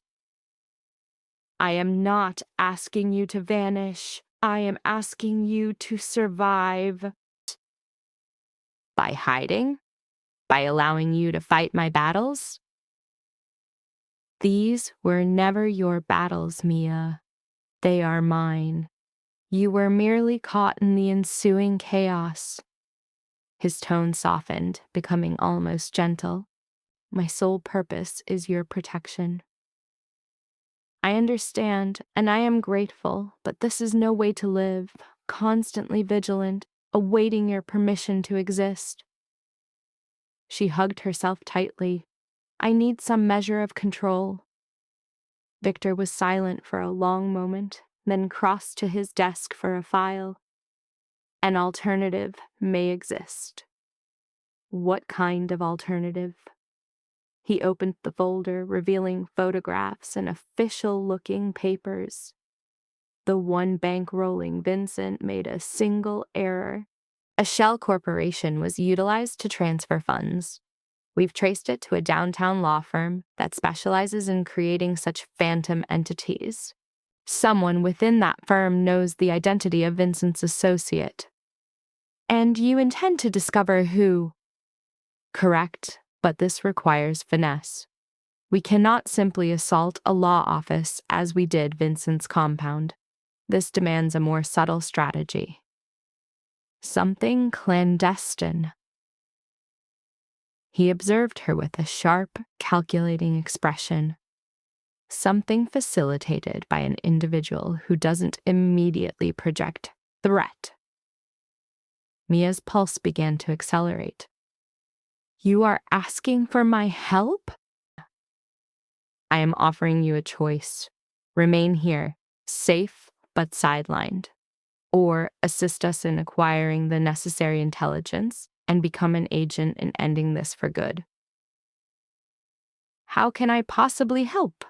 I'm no operative. I lack any training. None is required. We simply require someone to infiltrate the building and plant a device, granting us remote network access. The firm provides complimentary estate planning consultations. You'll schedule a meeting, pose as a prospective client, and our tech team will guide you through the rest. That sounds utterly insane. It is a gamble, Victor conceded, but it is also the most direct path to the individual who still endangers you. Once we possess a name, we can act, and your safety will become absolute. Mia paced the room, her thoughts a whirlwind. The proposition was mad. Yet one of Victor's points resonated deeply. She was weary of her own helplessness, of being shielded like a fragile artifact. If I undertake this, she began, her voice unexpectedly firm. I require your unequivocal promise that I may leave once it's done, that you won't invent another pretext to confine me. You have my word. And if it goes wrong, if I am caught, my team will extract you. I will be monitoring every second. You will not be alone. She halted her pacing to confront him. Why me? Surely you have professionals for this.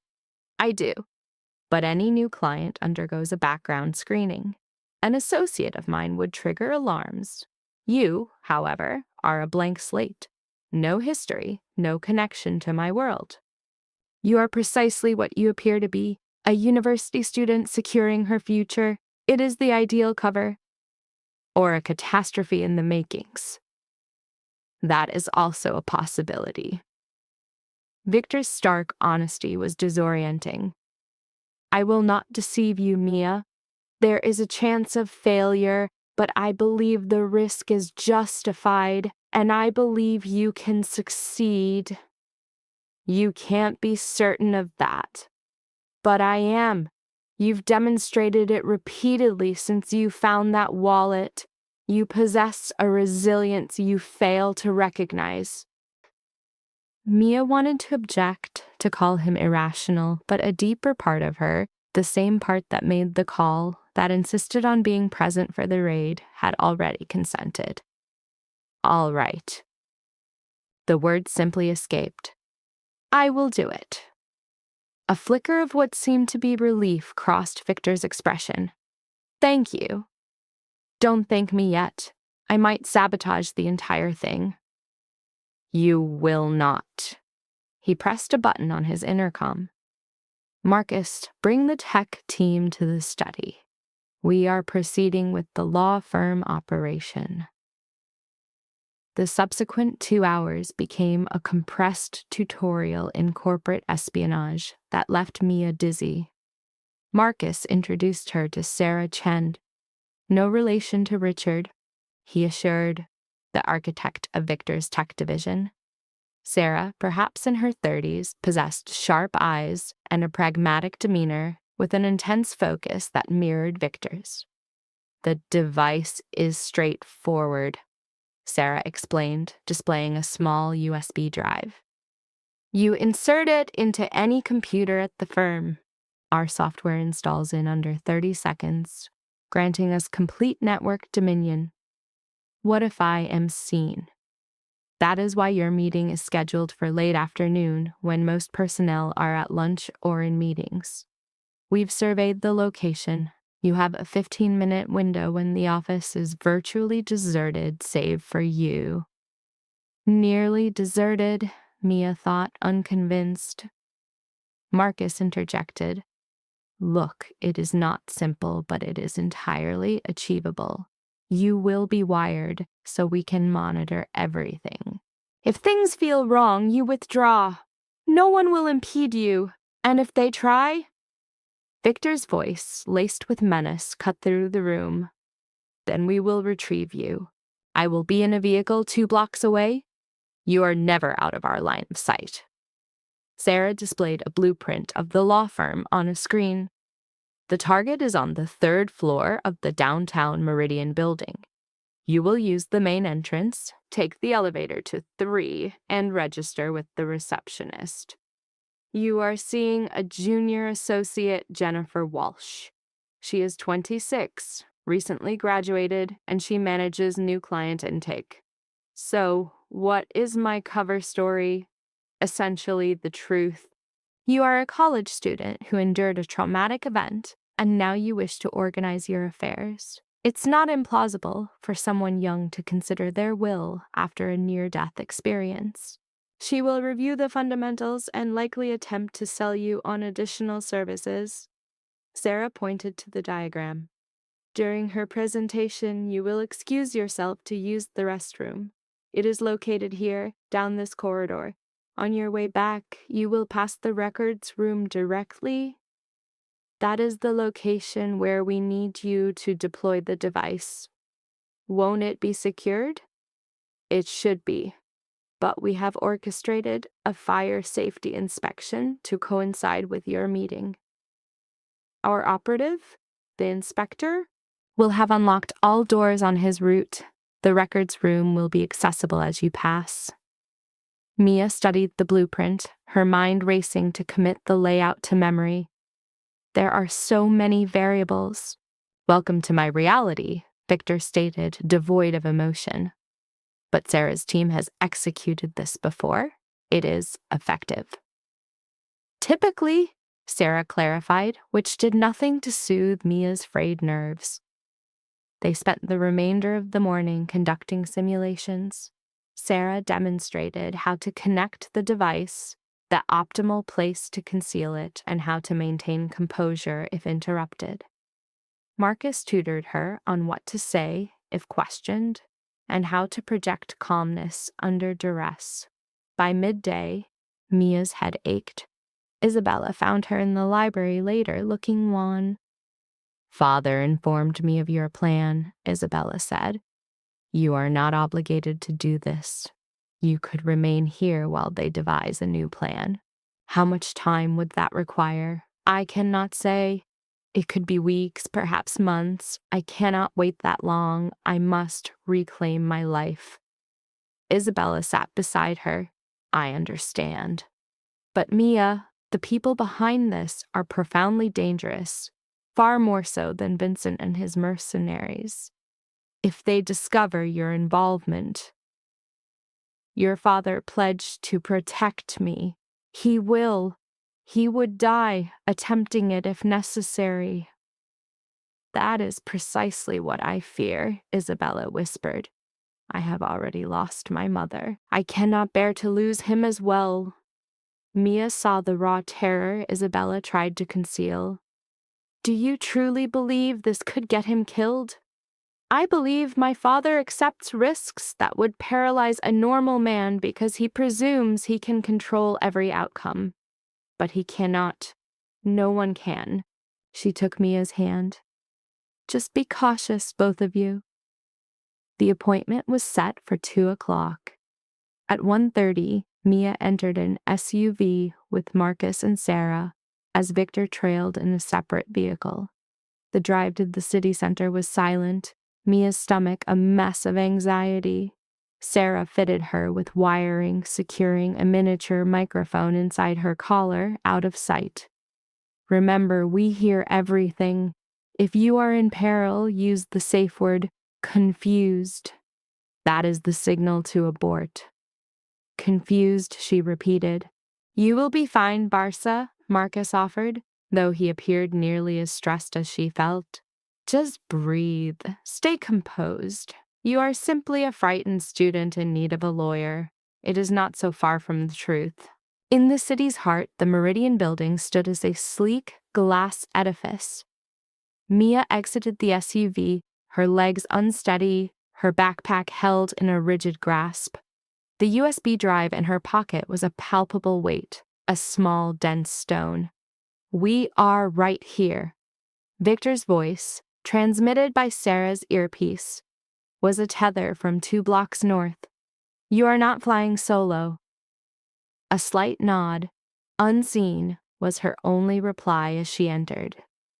The lobby presented a cold tableau of marble and chrome, a space of corporate austerity. Locating the elevator, she selected the 3rd floor and tracked the illuminated numerals. The law firm's waiting area was a study in sophisticated grays and blues. A young woman typed behind an elegant, curved desk, looking up as Mia neared. "May I assist you?" "I have a 2:00 appointment with Jennifer Walsh. My name is Mia Harper."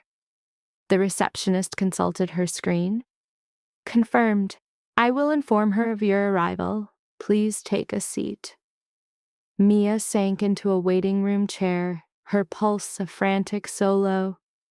Beyond the glass walls of a conference room, figures in suits moved through the currents of their ordinary lives, oblivious to her true purpose. "You're doing perfectly," Victor's voice murmured, a steadying presence. "Just maintain your composure." A blonde woman in her mid-20s wearing a professional smile emerged from a corridor. Mia Harper, I am Jennifer Walsh. I appreciate you coming in. Mia rose, they exchanged a handshake, and she was led down a hallway to a compact office. Jennifer gestured toward a chair before settling behind her desk. So, your visit concerns estate planning? Yes. I was part of a frightening incident.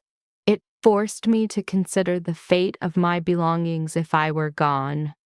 The fabrication slipped out with surprising ease, rooted as it was in a partial truth. That is remarkably mature of you. Few people your age contemplate such matters. Jennifer produced a document. Let's begin with the fundamentals. Do you possess any significant assets such as real estate, investments, or savings accounts? As Jennifer guided her through the form, Mia willed herself to engage. Respond to her. Feign interest. Await your opportunity. From beyond the walls, she overheard men discussing a fire safety check. This was her signal. Excuse me, Mia interjected during a lull. May I use the restroom? Certainly. It's down the hall, the second door on your right. Mia departed the office, her movements feeling strangely detached. The hallway was clear. She found the bathroom, entered, and timed her wait for precisely 90 seconds, just as Sarah had instructed. Upon exiting, she saw the file room 3 doors away. The door, as anticipated, was ajar, the lock disengaged. With a glance in both directions, she confirmed the coast was clear and slipped inside the room, a space dominated by filing cabinets and document boxes. A computer terminal with a dark screen occupied a corner desk. With a trembling hand, Mia produced the USB and approached the machine. Good, Victor's voice coached. You're handling this well. Insert it now. She fumbled for the port, her shaking fingers nearly betraying her. It was an older model, its front port obscured. She located it, inserted the drive with a soft click, and the monitor flickered to life. A loading bar materialized, its progress across the screen agonizingly slow. 30 seconds, Sarah whispered. That's all you need.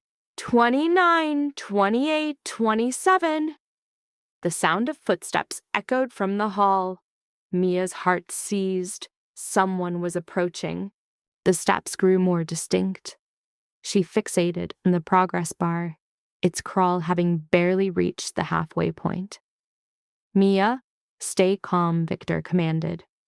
If you're discovered, you were searching for the restroom and became disoriented.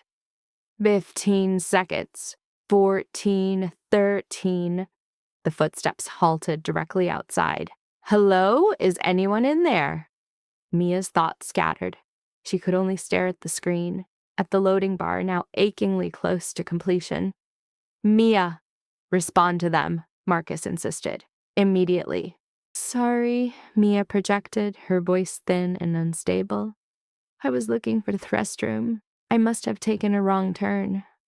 The door swung inward. A man in his 50s, clad in an expensive suit, stood there, his expression sharp with suspicion. This file room is not the restroom. I realize that. I apologize. All this legal procedure has me unnerved. I became confused. She began to edge away from the terminal, desperately hoping he would not notice the screen. Could you direct me to the restroom? The man's gaze was analytical, and Mia felt certain he could perceive the frantic beat of her heart. Then his features softened almost imperceptibly. End of the hallway. You cannot miss it. Thank you. Mia hurried past him, resisting the urge to run, forcing a measured pace. She overheard him mutter about the younger generation as he closed the file room door. In her ear, Sarah's voice was crisp. The upload is finished. You succeeded. Her immediate imperative was to exit the building. Mia found the correct restroom, secured herself in a stall, and fought back a wave of nausea. Her hands shook so intensely she could barely grip the sink upon emerging. She splashed her face with cold water, drew 3 deep breaths, and compelled herself to return to Jennifer's office. "My apologies for that," she offered, resuming her seat. "I seem to have gotten lost. Not a problem. Now, where were we?" Mia endured another 10 minutes of questioning before Jennifer began outlining the costs. Mia feigned thoughtful consideration, accepted a brochure, and promised to call after she'd thought it over. "There's no rush," Jennifer assured her, escorting her to reception. "This is a significant decision. We will be available when you are prepared." Mia offered her thanks, repeated the handshake, and exited the office. She descended in the elevator, crossed the lobby, and emerged onto the street. The SUV was waiting precisely as planned. The moment she was inside, her legs lost all strength. "You did it," Marcus commented, his tone laced with genuine pride. "That was executed flawlessly. I was nearly discovered. But you weren't. You maintained composure, you adapted, and you completed the objective." He allowed a slight smile. "Welcome to the team." Sarah was already focused on her laptop, monitoring the data flowing from the device Mia had installed. "We have access." They had gained complete entry into the entire network. Sifting through the data would be a monumental task, but the critical information was now within their grasp. Victor's vehicle pulled alongside. He emerged, opening Mia's door while his gaze assessed her. "Are you all right?" "I believe so." "That was harrowing. You were flawless." He assisted her from the SUV. "Come. We're returning to the estate. You need to decompress." Back at the mansion, Mia collapsed on a library sofa as Grace served her tea. Her hands still trembled, the surge of adrenaline giving way to profound exhaustion. Isabella found her there an hour later. "Father said it was a success. That you managed to plant the device." "Barely. I was moments away from being caught, but you were not." Isabella sat beside her. "Do you understand the significance of this? You just accomplished something that trained operatives fail to do. You entered an unknown environment and emerged victorious. I was fortunate, perhaps, but fortune favors those who remain steady when everything is collapsing." She gave Mia's hand a gentle squeeze. "I am genuinely proud of you. By evening, Sarah's team had the intelligence." Mia was summoned to the command center, where Victor regarded the main display, his expression impassive. "We have them," he stated flatly. "The individual financing Vincent's operation, the one who targeted Isabella." "Who is it?" Victor projected an image onto the screen. The photo showed a woman in her 40s, exuding a polished coldness, at a corporate event. "Diane Morrison. She heads Morrison Industries, a titan in the shipping sector. In public, she is the legitimate business leader. The truth? She is the head of a vast criminal enterprise on the East Coast. So why is she targeting you? Because I acquired something she coveted. 5 years ago, I purchased a shipping firm she was pursuing. I outbid and outmaneuvered her, costing her millions. She has sought retribution ever since." Victor's jaw tightened. "She believed that harming Isabella would break me. When that failed, she directed Vincent to continue eliminating anyone who could link back to her. So she still wants me eliminated?" "Yes." The single word felt like a final judgment. Mia forced herself to voice the necessary question. "So, what is our strategy?" Victor turned to face her directly. "Now we end this permanently. Diane Morrison constructed her empire from the shadows. She is paranoid, well protected, and operates through intermediaries. But we now possess the evidence, financial records that tie her to Vincent. communication logs in which she explicitly ordered the kidnapping. He folded his arms. "We are going to incinerate her entire world, and when it is done, you will finally be secure." How? That is the part we are currently formulating. Diane is not a low-level threat like Vincent. She is far more intelligent, with deeper connections. Neutralizing her isn't a simple tactical operation. This requires a sophisticated strategy. He glanced at Marcus. "I want a comprehensive dossier. All our intelligence on Morrison, financial malfeasance, underworld ties, anything to attract federal attention. If a direct assault is impossible, we will overwhelm her with legal challenges." "That could require months," Marcus countered. "Then we act swiftly." Victor's tone was like forged steel. "I want proposals on my desk by morning. Multiple scenarios. I don't care if I must cash in every favor or spend every last dollar. Diane Morrison will not escape this." As the team dispersed, Mia remained motionless. This, then, was the shape of her existence now. A spectator in a war between titans, her life suspended by the twin threads of Victor's wealth and his will to defeat a menace she never summoned. "I am sorry." Victor's voice was a low murmur. She saw then that the others had gone. "I understand this life was never your design. None of it was my design, but it is my reality." "Our reality," he amended with a gentle gravity. After a pause, he continued, "For what it is worth, you have faced this with a courage no one has the right to demand. You are something remarkable, Mia Harper. My mind is fractured with fear. I know. Yet you remain standing, you remain in the conflict. That is what makes you remarkable." He departed, leaving her alone in the operations room, her reflection cast back by the countless images of Diane Morrison's face. Mia could only gaze at the image of the woman who orchestrated her ruin, attempting to reconcile the refined CEO with the monster who ordered assassinations. This was the ecosystem Victor inhabited, a place where commerce and criminality were inextricably linked. An arena where a hostile takeover was not a metaphor but a potential death sentence, where a single act of decency could plunge you into an endless darkness.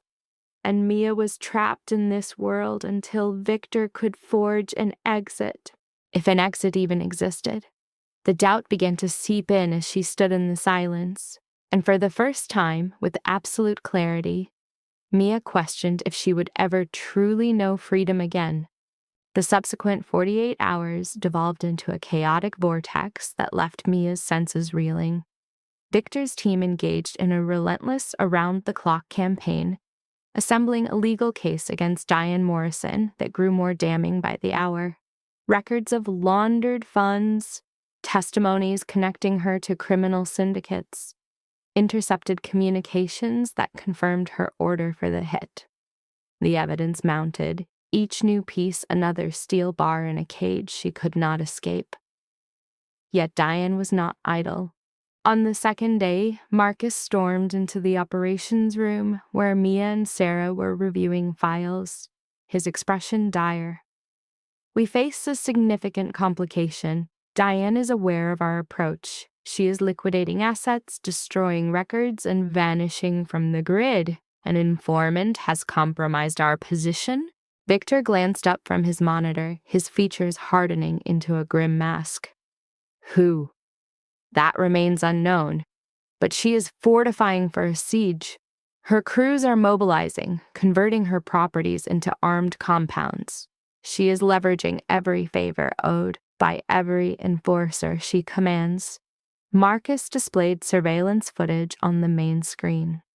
This was captured 1 hour ago at her headquarters. The video showed men armed with rifles, assuming tactical positions outside a monolithic building. conducting weapon checks, establishing a lethal field of fire. Mia felt a cold dread solidify in her stomach. This had transcended a business conflict. This was on the verge of becoming a slaughter.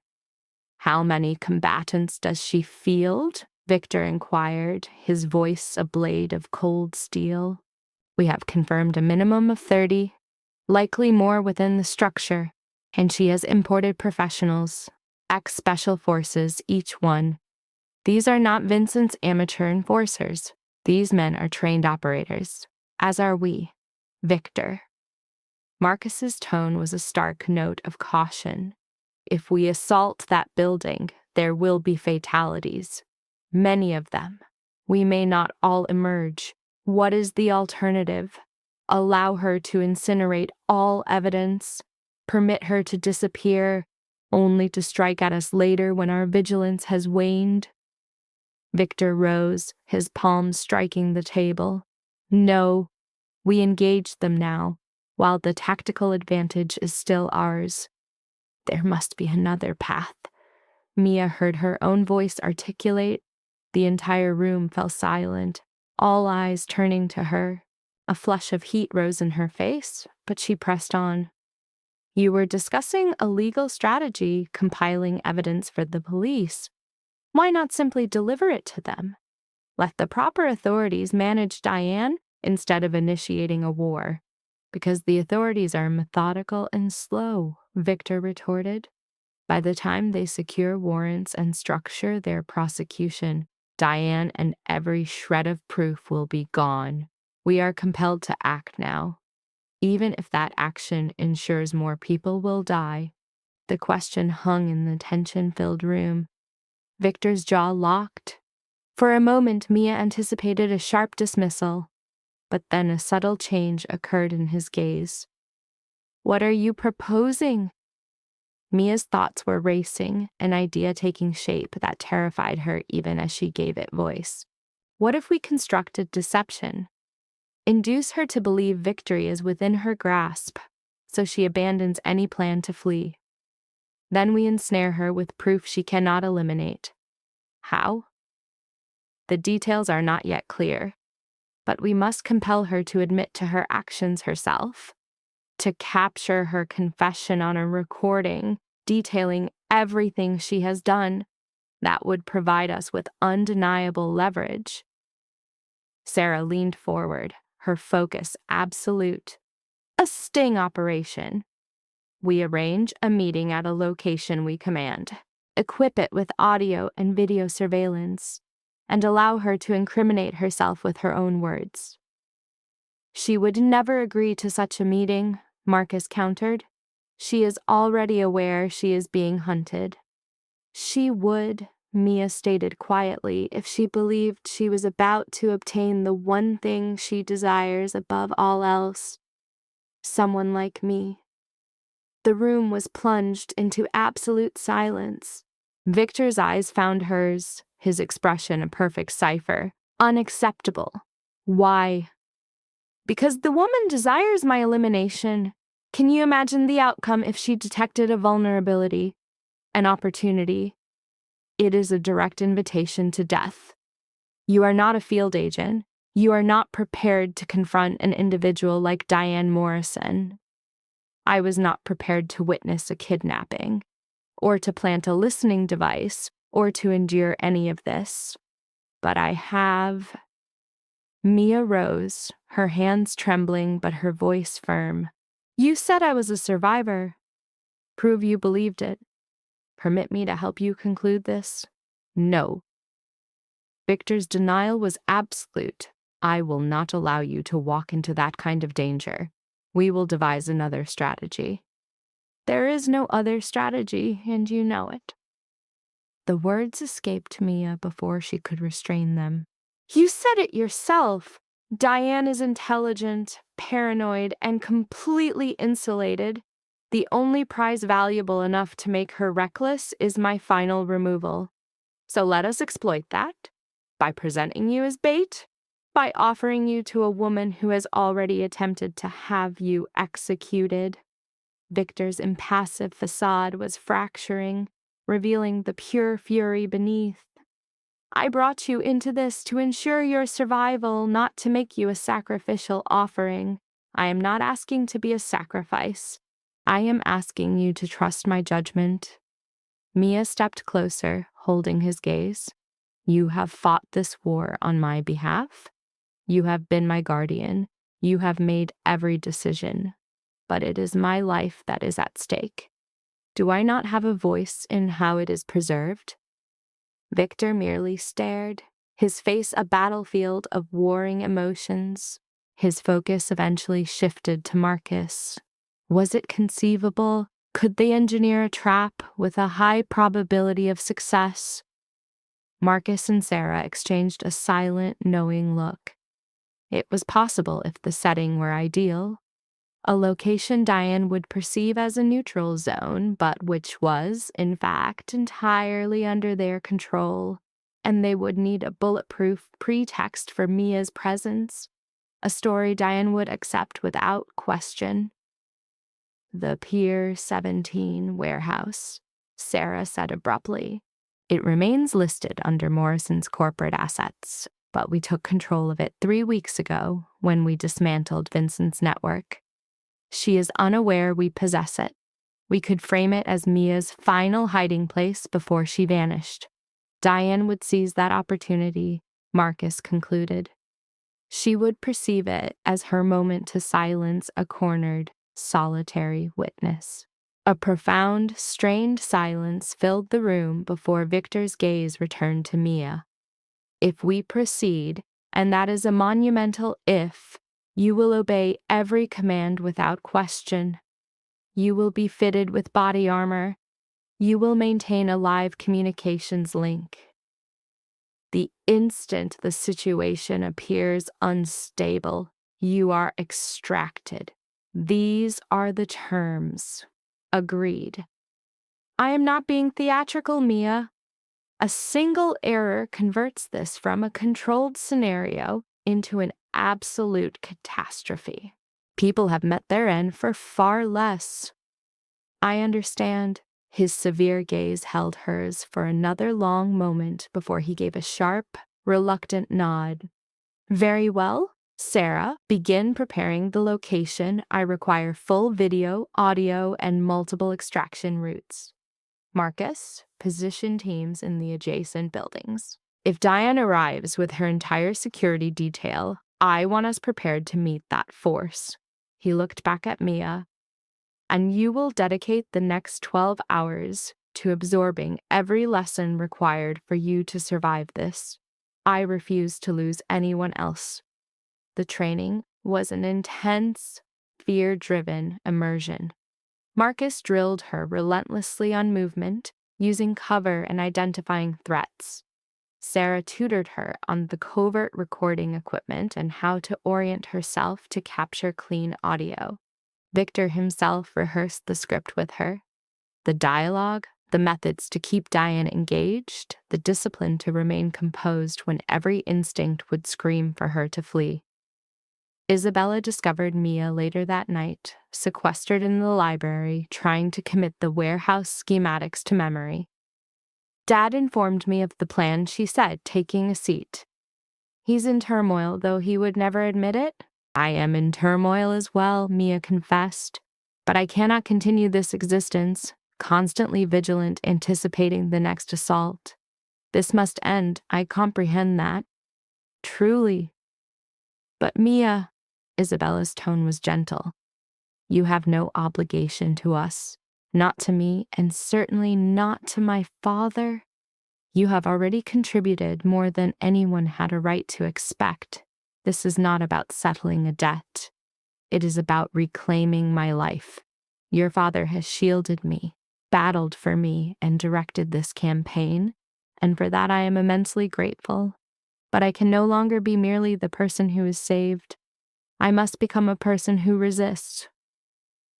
Isabella offered a faint, sorrowful smile. You possess my mother's spirit. She too was often quiet until something vital was at stake. In those moments, she would emerge as the most formidable person present. She gave Mia's hand a squeeze. Just give me your word you will return unharmed. Dad has already lost one person he loved. I do not believe he could withstand losing another. The statement felt like a physical pressure on Mia's chest. He has feelings for me? Is that a serious question? The man hardly rests. He is so consumed with anxiety for you. He checks your room 3 times a night. He obliterates anyone who even suggests putting you at risk. Isabella's grip tightened. My father does not allow people into his life, but you are in, which signifies that you are important to him, profoundly. Sleep was an impossibility for Mia that night. She lay in the absolute darkness, contemplating Victor's quiet power and the way he observed her as if she were simultaneously priceless and impossibly fragile. Isabella's words echoed within the architecture of her mind, each syllable a reminder of the single choice that began this cascade. The decision to take a wallet instead of remaining a ghost. Her life's work had been a performance of invisibility, a vow of silence, a refusal to create ripples. Yet one act propelled her into a world she could never have conceived. A brutal ecosystem of violence and power, defined by a terrifying primal defense of family. Tomorrow, she would stand before the architect of her own demise. Tomorrow, this nightmare would conclude, or she would become another casualty in the orbit of Victor's perilous existence. But for tonight, she was merely Mia Harper, awake in an unfamiliar house, contemplating the genesis of her own courage. The sun's arrival felt less like a dawn and more like a sentence. Grace presented a breakfast that Mia's body refused to acknowledge. Sarah delivered the recording apparatus, a technological marvel capable of capturing a breath from 30 feet. Marcus performed a ritual of security, inspecting her body armor 3 times, ensuring each plate was perfectly aligned. And Victor, a silent sentinel in the command center's doorway, wore a look of such profound sorrow it fractured Mia's own resolve. He was a man condemning someone he treasured to a potential execution. We can't abort this mission, he murmured as the others granted them a pocket of silence. There are other strategies. You are not required to do this. I am. Mia secured the final clasp on her vest. For my sake and for yours. You cannot continue to fight my battles, and I cannot continue to let you. I have waged war for the entirety of my adult life. It is the sole craft I have mastered. I know, but this conflict is my own. Her gaze locked with his. I am not asking you to cease your protection. I am asking you to permit me to fight beside you, not as someone hidden behind your shadow. A fracture appeared in Victor's stoic facade. He raised a hand, the warmth of his touch a stark contrast as he cupped her face. You are a truly formidable woman. Do you understand that? I am petrified. That is precisely what makes you formidable. His hand fell away. When this concludes, we must speak. About the future. About us. What are you implying? I am implying that I do not want you to depart. I am implying Isabella is correct. My concern for you has surpassed all logical boundaries. He paused, shaking his head. Later. We will have this conversation later. Before Mia could formulate a reply, Marcus's voice broke through the communication link. We have activity. Diane's entourage is departing her estate. Their trajectory is the pier. Victor's entire demeanor shifted in an instant. The moment of vulnerability vanished, supplanted by the ice-cold strategist. What is their number? 10 vehicles. Approximately 40 individuals.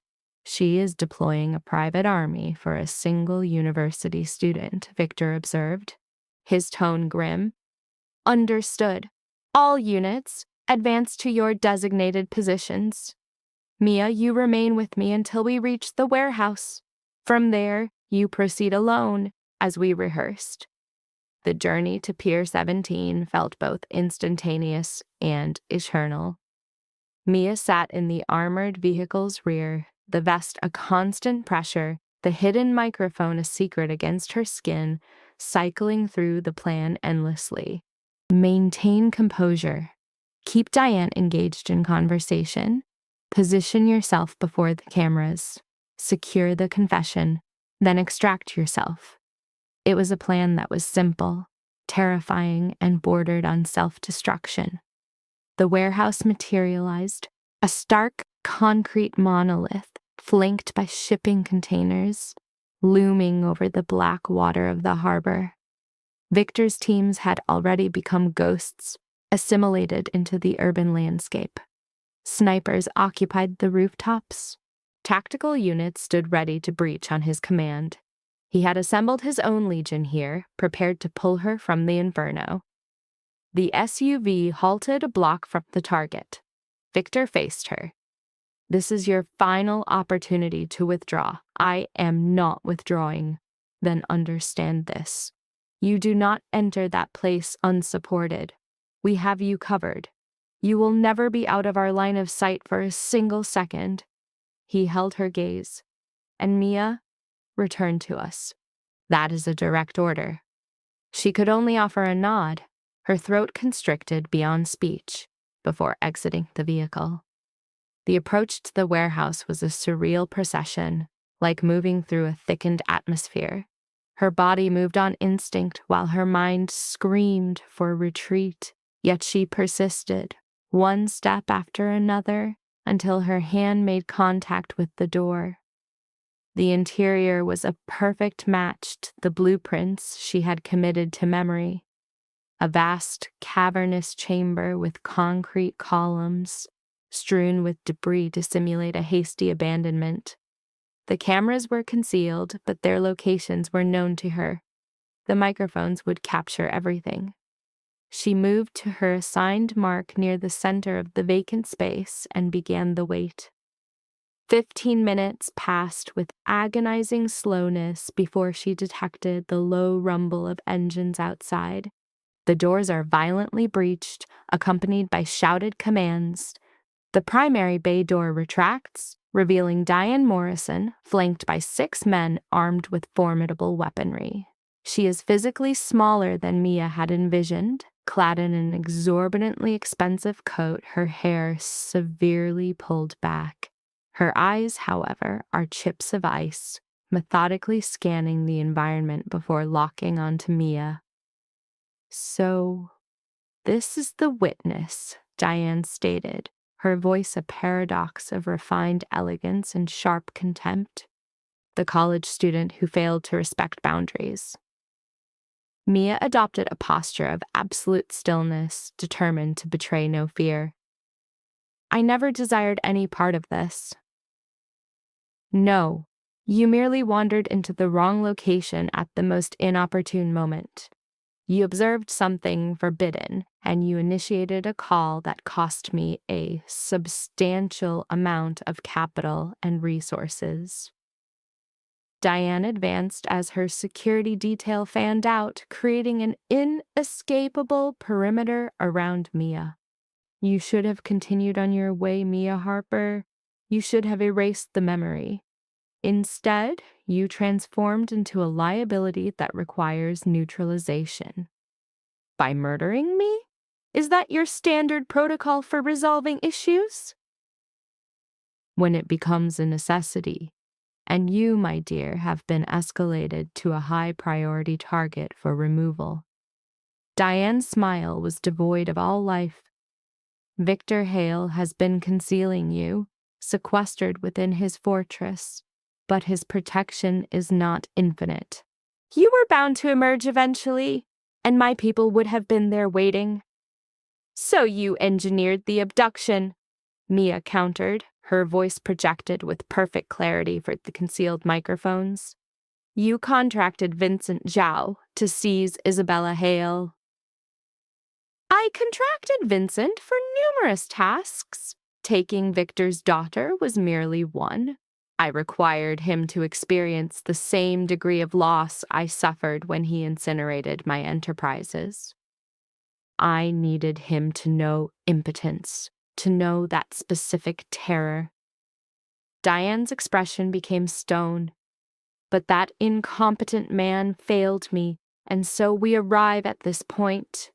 We do arrive at this point, Mia's voice retorted, with you confessing to kidnapping, attempted homicide, and conspiracy, all of it being recorded.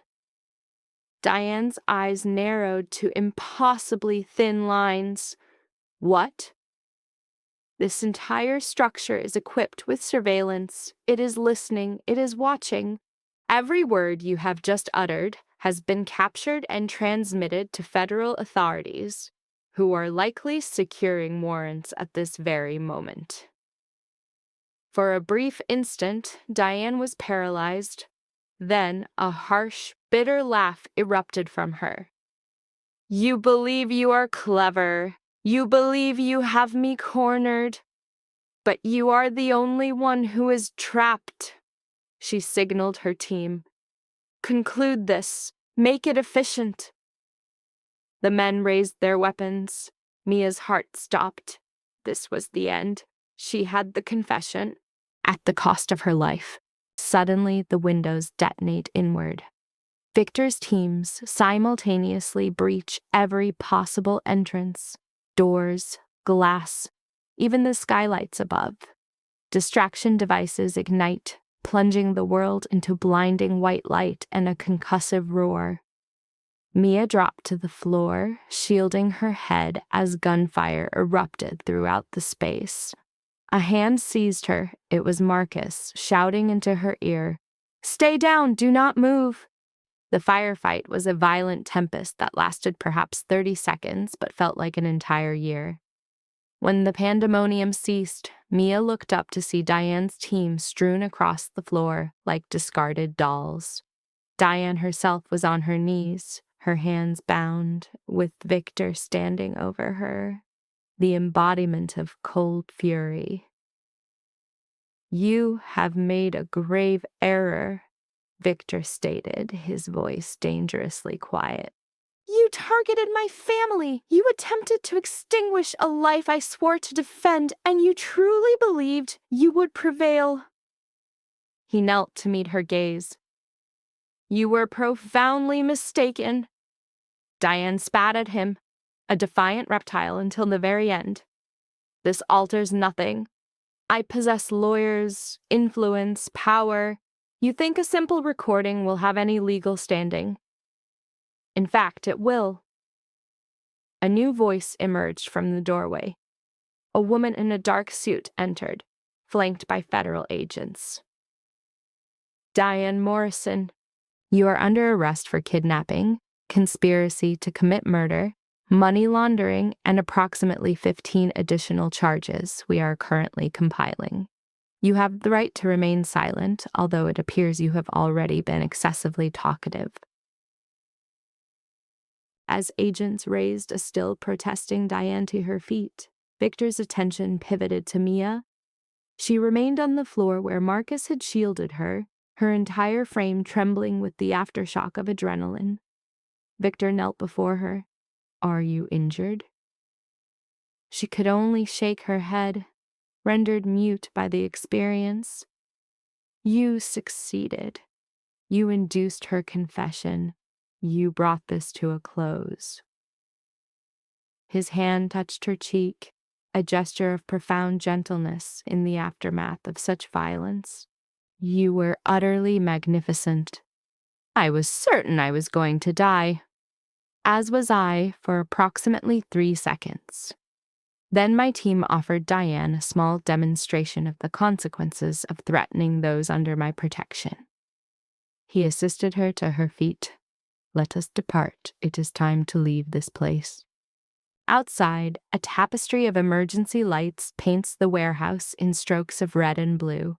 Diane is escorted into a vehicle, her final protests lost to the indifferent night. Her crew is systematically neutralized, their brief insurrection quelled in less than 60 seconds. Isabella stands by the SUV, her features a mask of tension. Upon seeing Mia, she lunges forward, her embrace a desperate affirmation of life. "You can never do that again," she breathes, revealing the depth of her father's own terror. "I am all right," Mia replies, a mantra of survival. It's concluded. Victor's voice from behind them offers the final, definitive punctuation. The subsequent hours melt into a fugue state of testimony and tactical reviews, punctuated by the dawning awareness that she had improbably endured. The recording of Diane's tactical collapse was not merely for Victor's team, it was broadcast live to federal agents. This, combined with Sarah's financial forensics, guaranteed Diane Morrison's permanent removal from society. By evening, Mia was back at the estate, adrift in an emotional vacuum.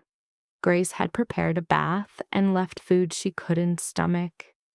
Submerged in the heat, she attempted to leach the terror from her very marrow, contemplating the unnerving question of what comes after the end. The antagonist was gone. Diane was incarcerated.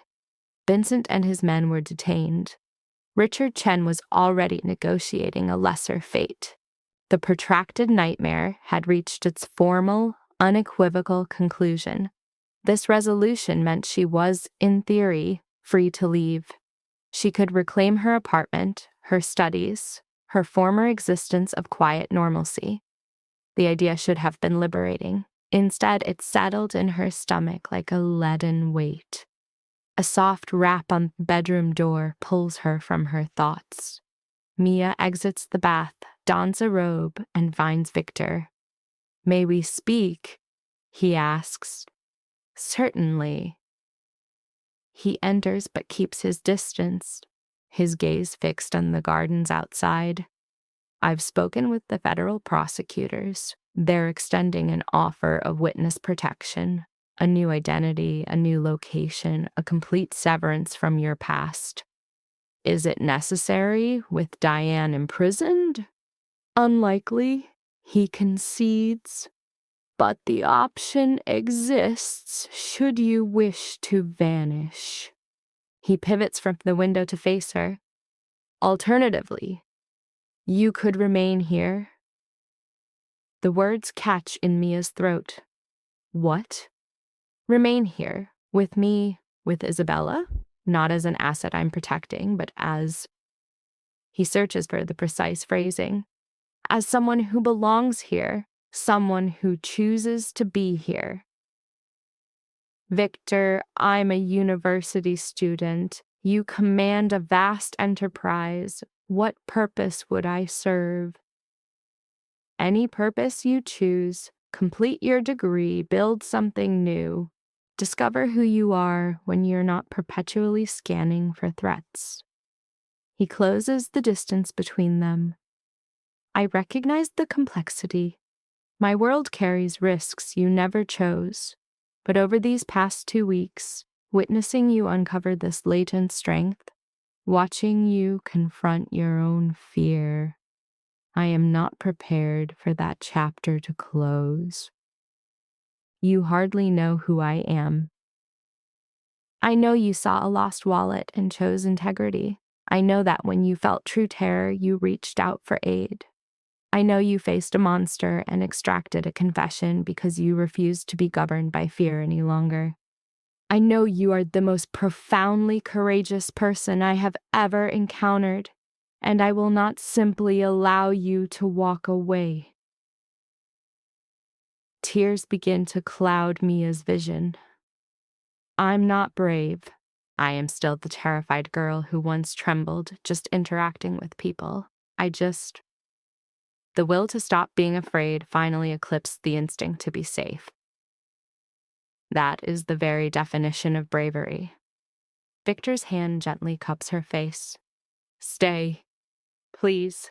Not out of necessity, not because you lack other options, but because you want to.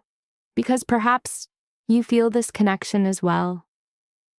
She did feel it. That was the most disorienting truth. Somewhere between the abduction and the confrontation, between being the protected and learning to protect herself, she had developed profound feelings for Victor Hale, for his severe intensity and his unexpected tenderness, for the way he perceived her, for how he waged a war on her behalf while empowering her to fight her own battles. And Isabella?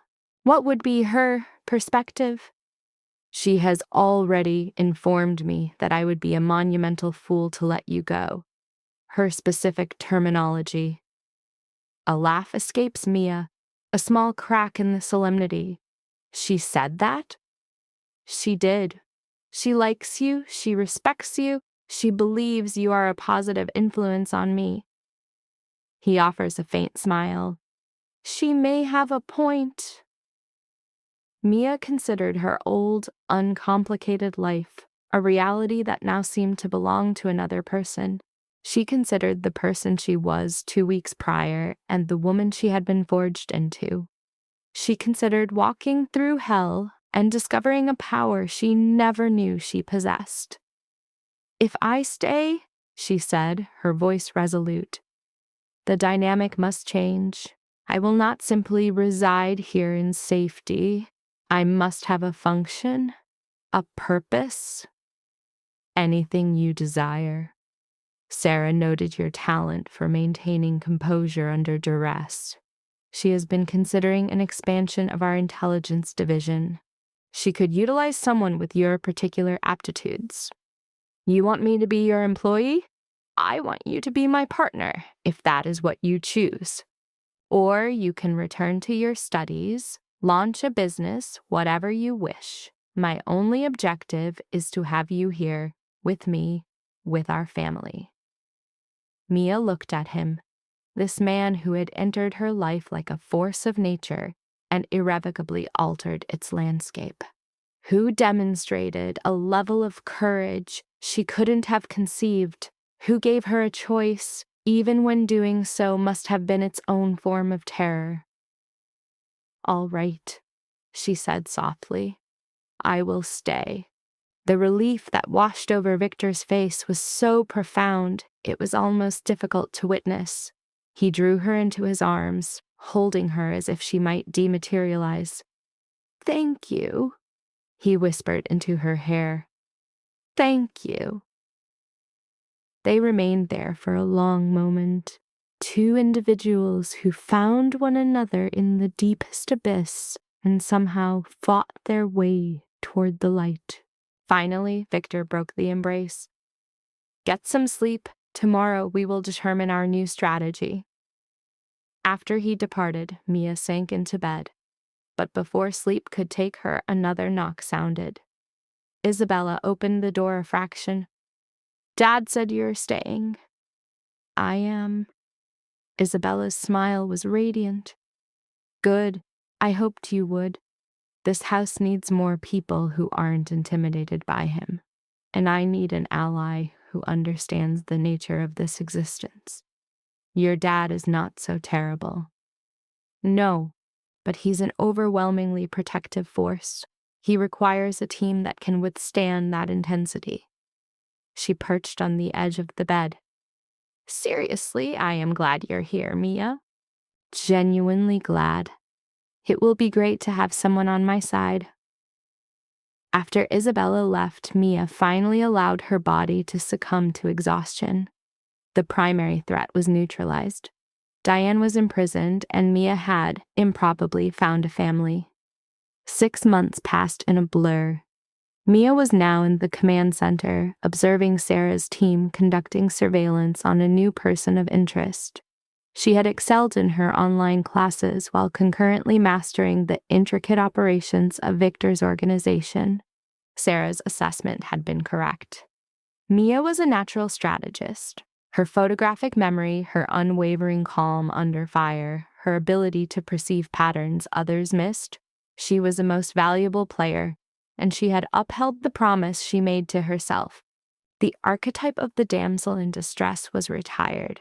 She was now a combatant, a woman who stood beside Victor, not concealed within his shadow. A soul who learned that true courage was not an absence of fear, but the resolve to move through it. The moment Victor entered the room, his smile still sent an electric current through her. After 6 months as a team, the man remained an enigma. The way he consumed literature, the genuine laugh reserved for Isabella's bad jokes, the profound respect in his eyes when he looked at Mia. "What is the status of our surveillance?" he inquired. "It is a go. By tomorrow we will possess all necessary leverage." She turned to meet his gaze. "Did you resolve matters with the prosecutor regarding the witness protection program?" "It is resolved. She is being established with a new life in California. She will be completely untraceable." This had evolved into their shared mission, making witnesses disappear, offering sanctuary to those caught in the crossfire. People who, like Mia, had once been isolated and pursued. His power combined with her insight created a formidable synergy. "Isabella is on the phone," Victor interrupted. "She's joining our lunch tomorrow. She says she has news." "The favorable kind or the apocalyptic kind?" "With my daughter, it is always unpredictable." But his tone was infused with pride. Isabella was fighting her way back from her trauma, though nightmares still ambushed her in her sleep. Through therapy, she had begun to process the terror she had internalized and discovered a new mission in aiding others, volunteering with support groups for abduction survivors. The Hale family bore the permanent scars of that singular, violent night, but they had not shattered. They had remade themselves, emerging stronger. That evening, Mia stood in the gardens, observing the sun's descent. It was a different universe from the rain-slicked pavement where her new story began. A lifetime removed from the terrified young woman who nearly abandoned a wallet. She sensed his presence an instant before his arms encircled her waist, pulling her against him. "What is transpiring in that mind of yours?" he asked quietly. "How dramatically things have changed. How dramatically I have changed. Do you ever wish you hadn't? That you had simply left the wallet on the pavement?" Mia considered the question. The stark terror, the savage violence, the persistent threat she endured, the ghosts that remained, all that she had lost and all that she had gained. "No," she exhaled. "I have no regrets because that singular choice led me here. To you, to Isabella, to a life I never knew was possible." "You are a phenomenon, Mia Harper." "You always say that." "Because it is always the truth." He gently turned her to face him.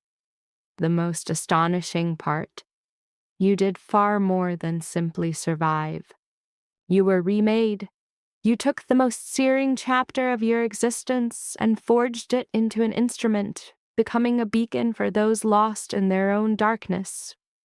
I had exceptional teachers. You possessed the soul of a warrior. That was always you. It existed even when you yourself were blind to it." He placed a tender kiss upon her forehead. "I love you. That fact is clear to you, yes?" And it was. He demonstrated it daily, in his actions and his affirmations, in the unshakable conviction in his eyes. "I love you too." They stood in the twilight, two souls who had collided in chaos and from the wreckage, built something magnificent. Victor had lost a wife and come close to losing his daughter. Mia, once frozen by terror into silence, had learned in their world that the most profound bonds are tempered in the fiercest of trials. A year on, Mia was in the library, observing Isabella with her own child. Victor's granddaughter, who had entered their lives 3 months prior, was born to Isabella and a man she'd found in her support group. A good man who comprehended trauma and the arduous path to healing, who loved Isabella for her resilience, not as an asterisk to her scars. Victor sat beside Mia, his hand finding its way to hers. "Sarah is asking about your availability for the Montgomery case next week." "The trafficking network?" "The very one. It's high risk." "Then I must be part of it. Those people deserve an advocate who understands the feeling of being trapped and powerless." She met his gaze. "I'm no longer that frightened girl, Victor. You showed me the way, but I carry her memory, and that memory makes me superior at this work." "It does?" he acknowledged, pausing thoughtfully.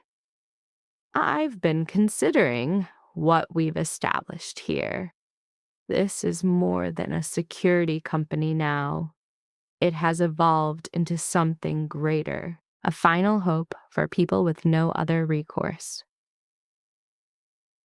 "Are you suggesting we make it official?" "I am. Create a foundation to protect the vulnerable, to empower the victimized, to offer an exit for those caught in impossible binds." "We have the capital. We have the intelligence. We could effect real systemic change."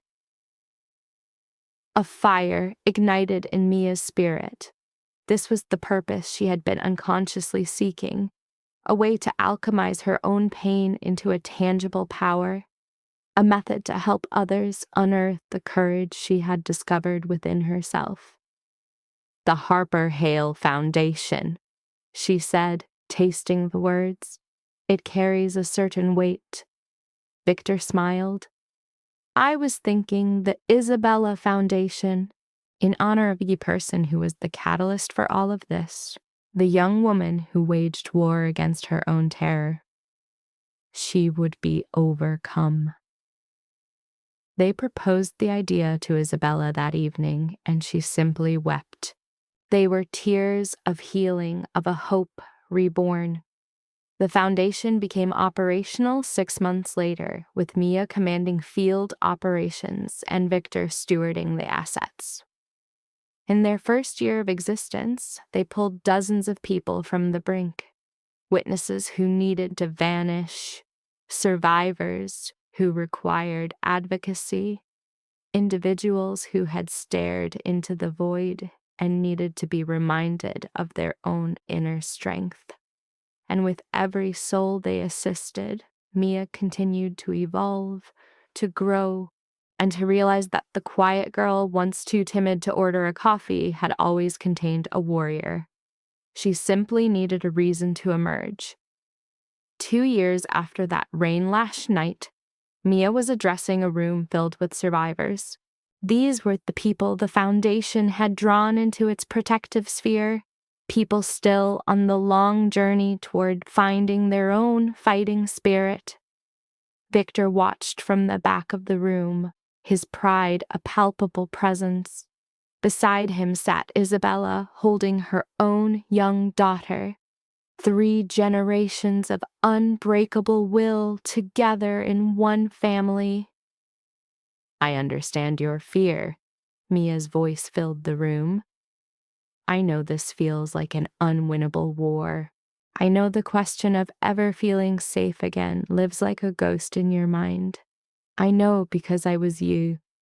2 years ago, I encountered a monster, and it dragged me into a world of shadows I couldn't have conceived of. I was paralyzed by fear every single day." She paused, her gaze sweeping over the people in the crowd living that same nightmare in the present. "But I learned something. Fear is not a weakness.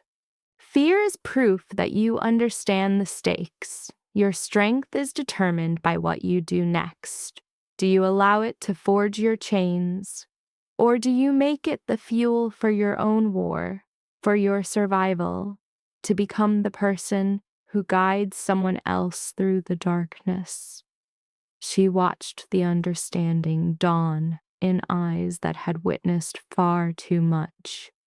You are all here because someone attempted to shatter you, to intimidate you, to render you powerless. But you are also here because you are still here. You continue to fight.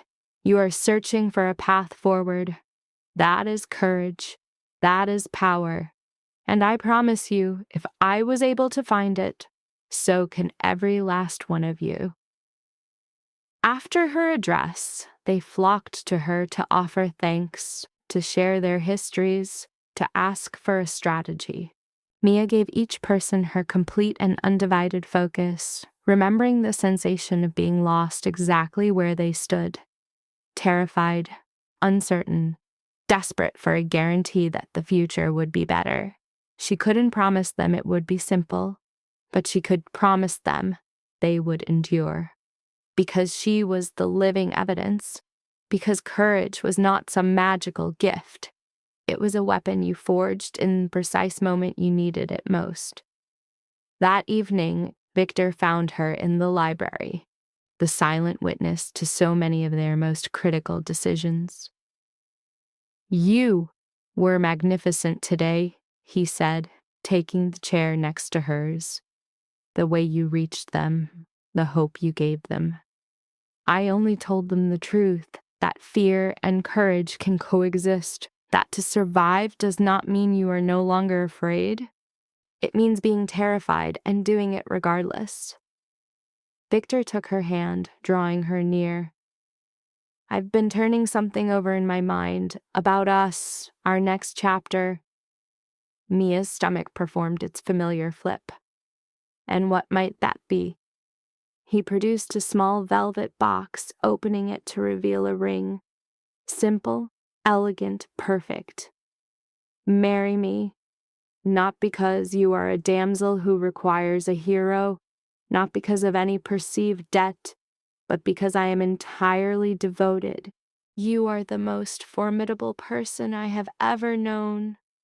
I want to spend the remainder of my life watching you teach others to find the same fire you ignited in yourself." Mia stared at the ring, at Victor's intensely serious face, and the unbelievable life they had managed to construct from nothing but chaos and insurmountable odds. She remembered the girl she once was, too agitated to even speak, too paranoid to be seen. Then she looked at the woman she had become, the one who faced down monsters, who went to battle for fellow survivors, who learned that true courage meant informing fear that it was no longer in command. A soft breath? "Yes," she answered, her voice like tempered steel. "Yes, I will marry you." The wedding was a small, secure operation, attended only by family and their inner circle. Isabella stood beside Mia as maid of honor, wearing a dress the color of a new beginning. Marcus served as Victor's best man, looking profoundly out of his element in a suit, but beaming for his friend. Sarah and Grace cried tears of joy. The entire foundation team celebrated wildly. And right there, beside Victor, exchanging vows of love and a renewed commitment to daily courage, Mia finally grasped what it meant to be a force of nature. It was never about the absence of fear. It was about building your kingdom in the very shadow of your personal demons. It was about wagering on love, on trust, on hope, when the entire world has taught you to fold your hand. She began this whole odyssey as a girl terrified of being noticed, and she concludes it as the woman who provides everyone else with a megaphone. And somewhere between witnessing a crime and finding her partner for life, she broke the only code that ever mattered. Courage doesn't simply arrive, you choose it over and over with every single sunrise. In the years that came after, Mia's voice became a weapon in other rooms, reminding survivors of the power they believed they had lost forever. She constructed an entire network of safe houses and support for anyone who found their back against a wall. She and Victor would have children, children who learned that strength is not a monolith, that courage has many dialects, and that the entire purpose of having safety is to share it. But the ghost of that storm-drenched night never completely disappeared. The scream that fractured her world, the wallet she almost left behind, one small decision that began a chain reaction, creating a life she could never have conceived of. Sometimes the bravest action is to simply refuse to blink, to reject the lie that you witnessed nothing, to exercise that voice in your head screaming for you to run. And sometimes just 60 seconds of that defiance is sufficient to rewrite your entire future. Mia Harper learned that lesson the hard way, but she didn't just walk out of the fire. She learned to build with the scorched earth, pulling others out of their own private hells. In the end, that was fear's greatest defeat. The moment you realize you are bigger than it is, the girl once too afraid to be seen had become the woman who showed others how to own the stage.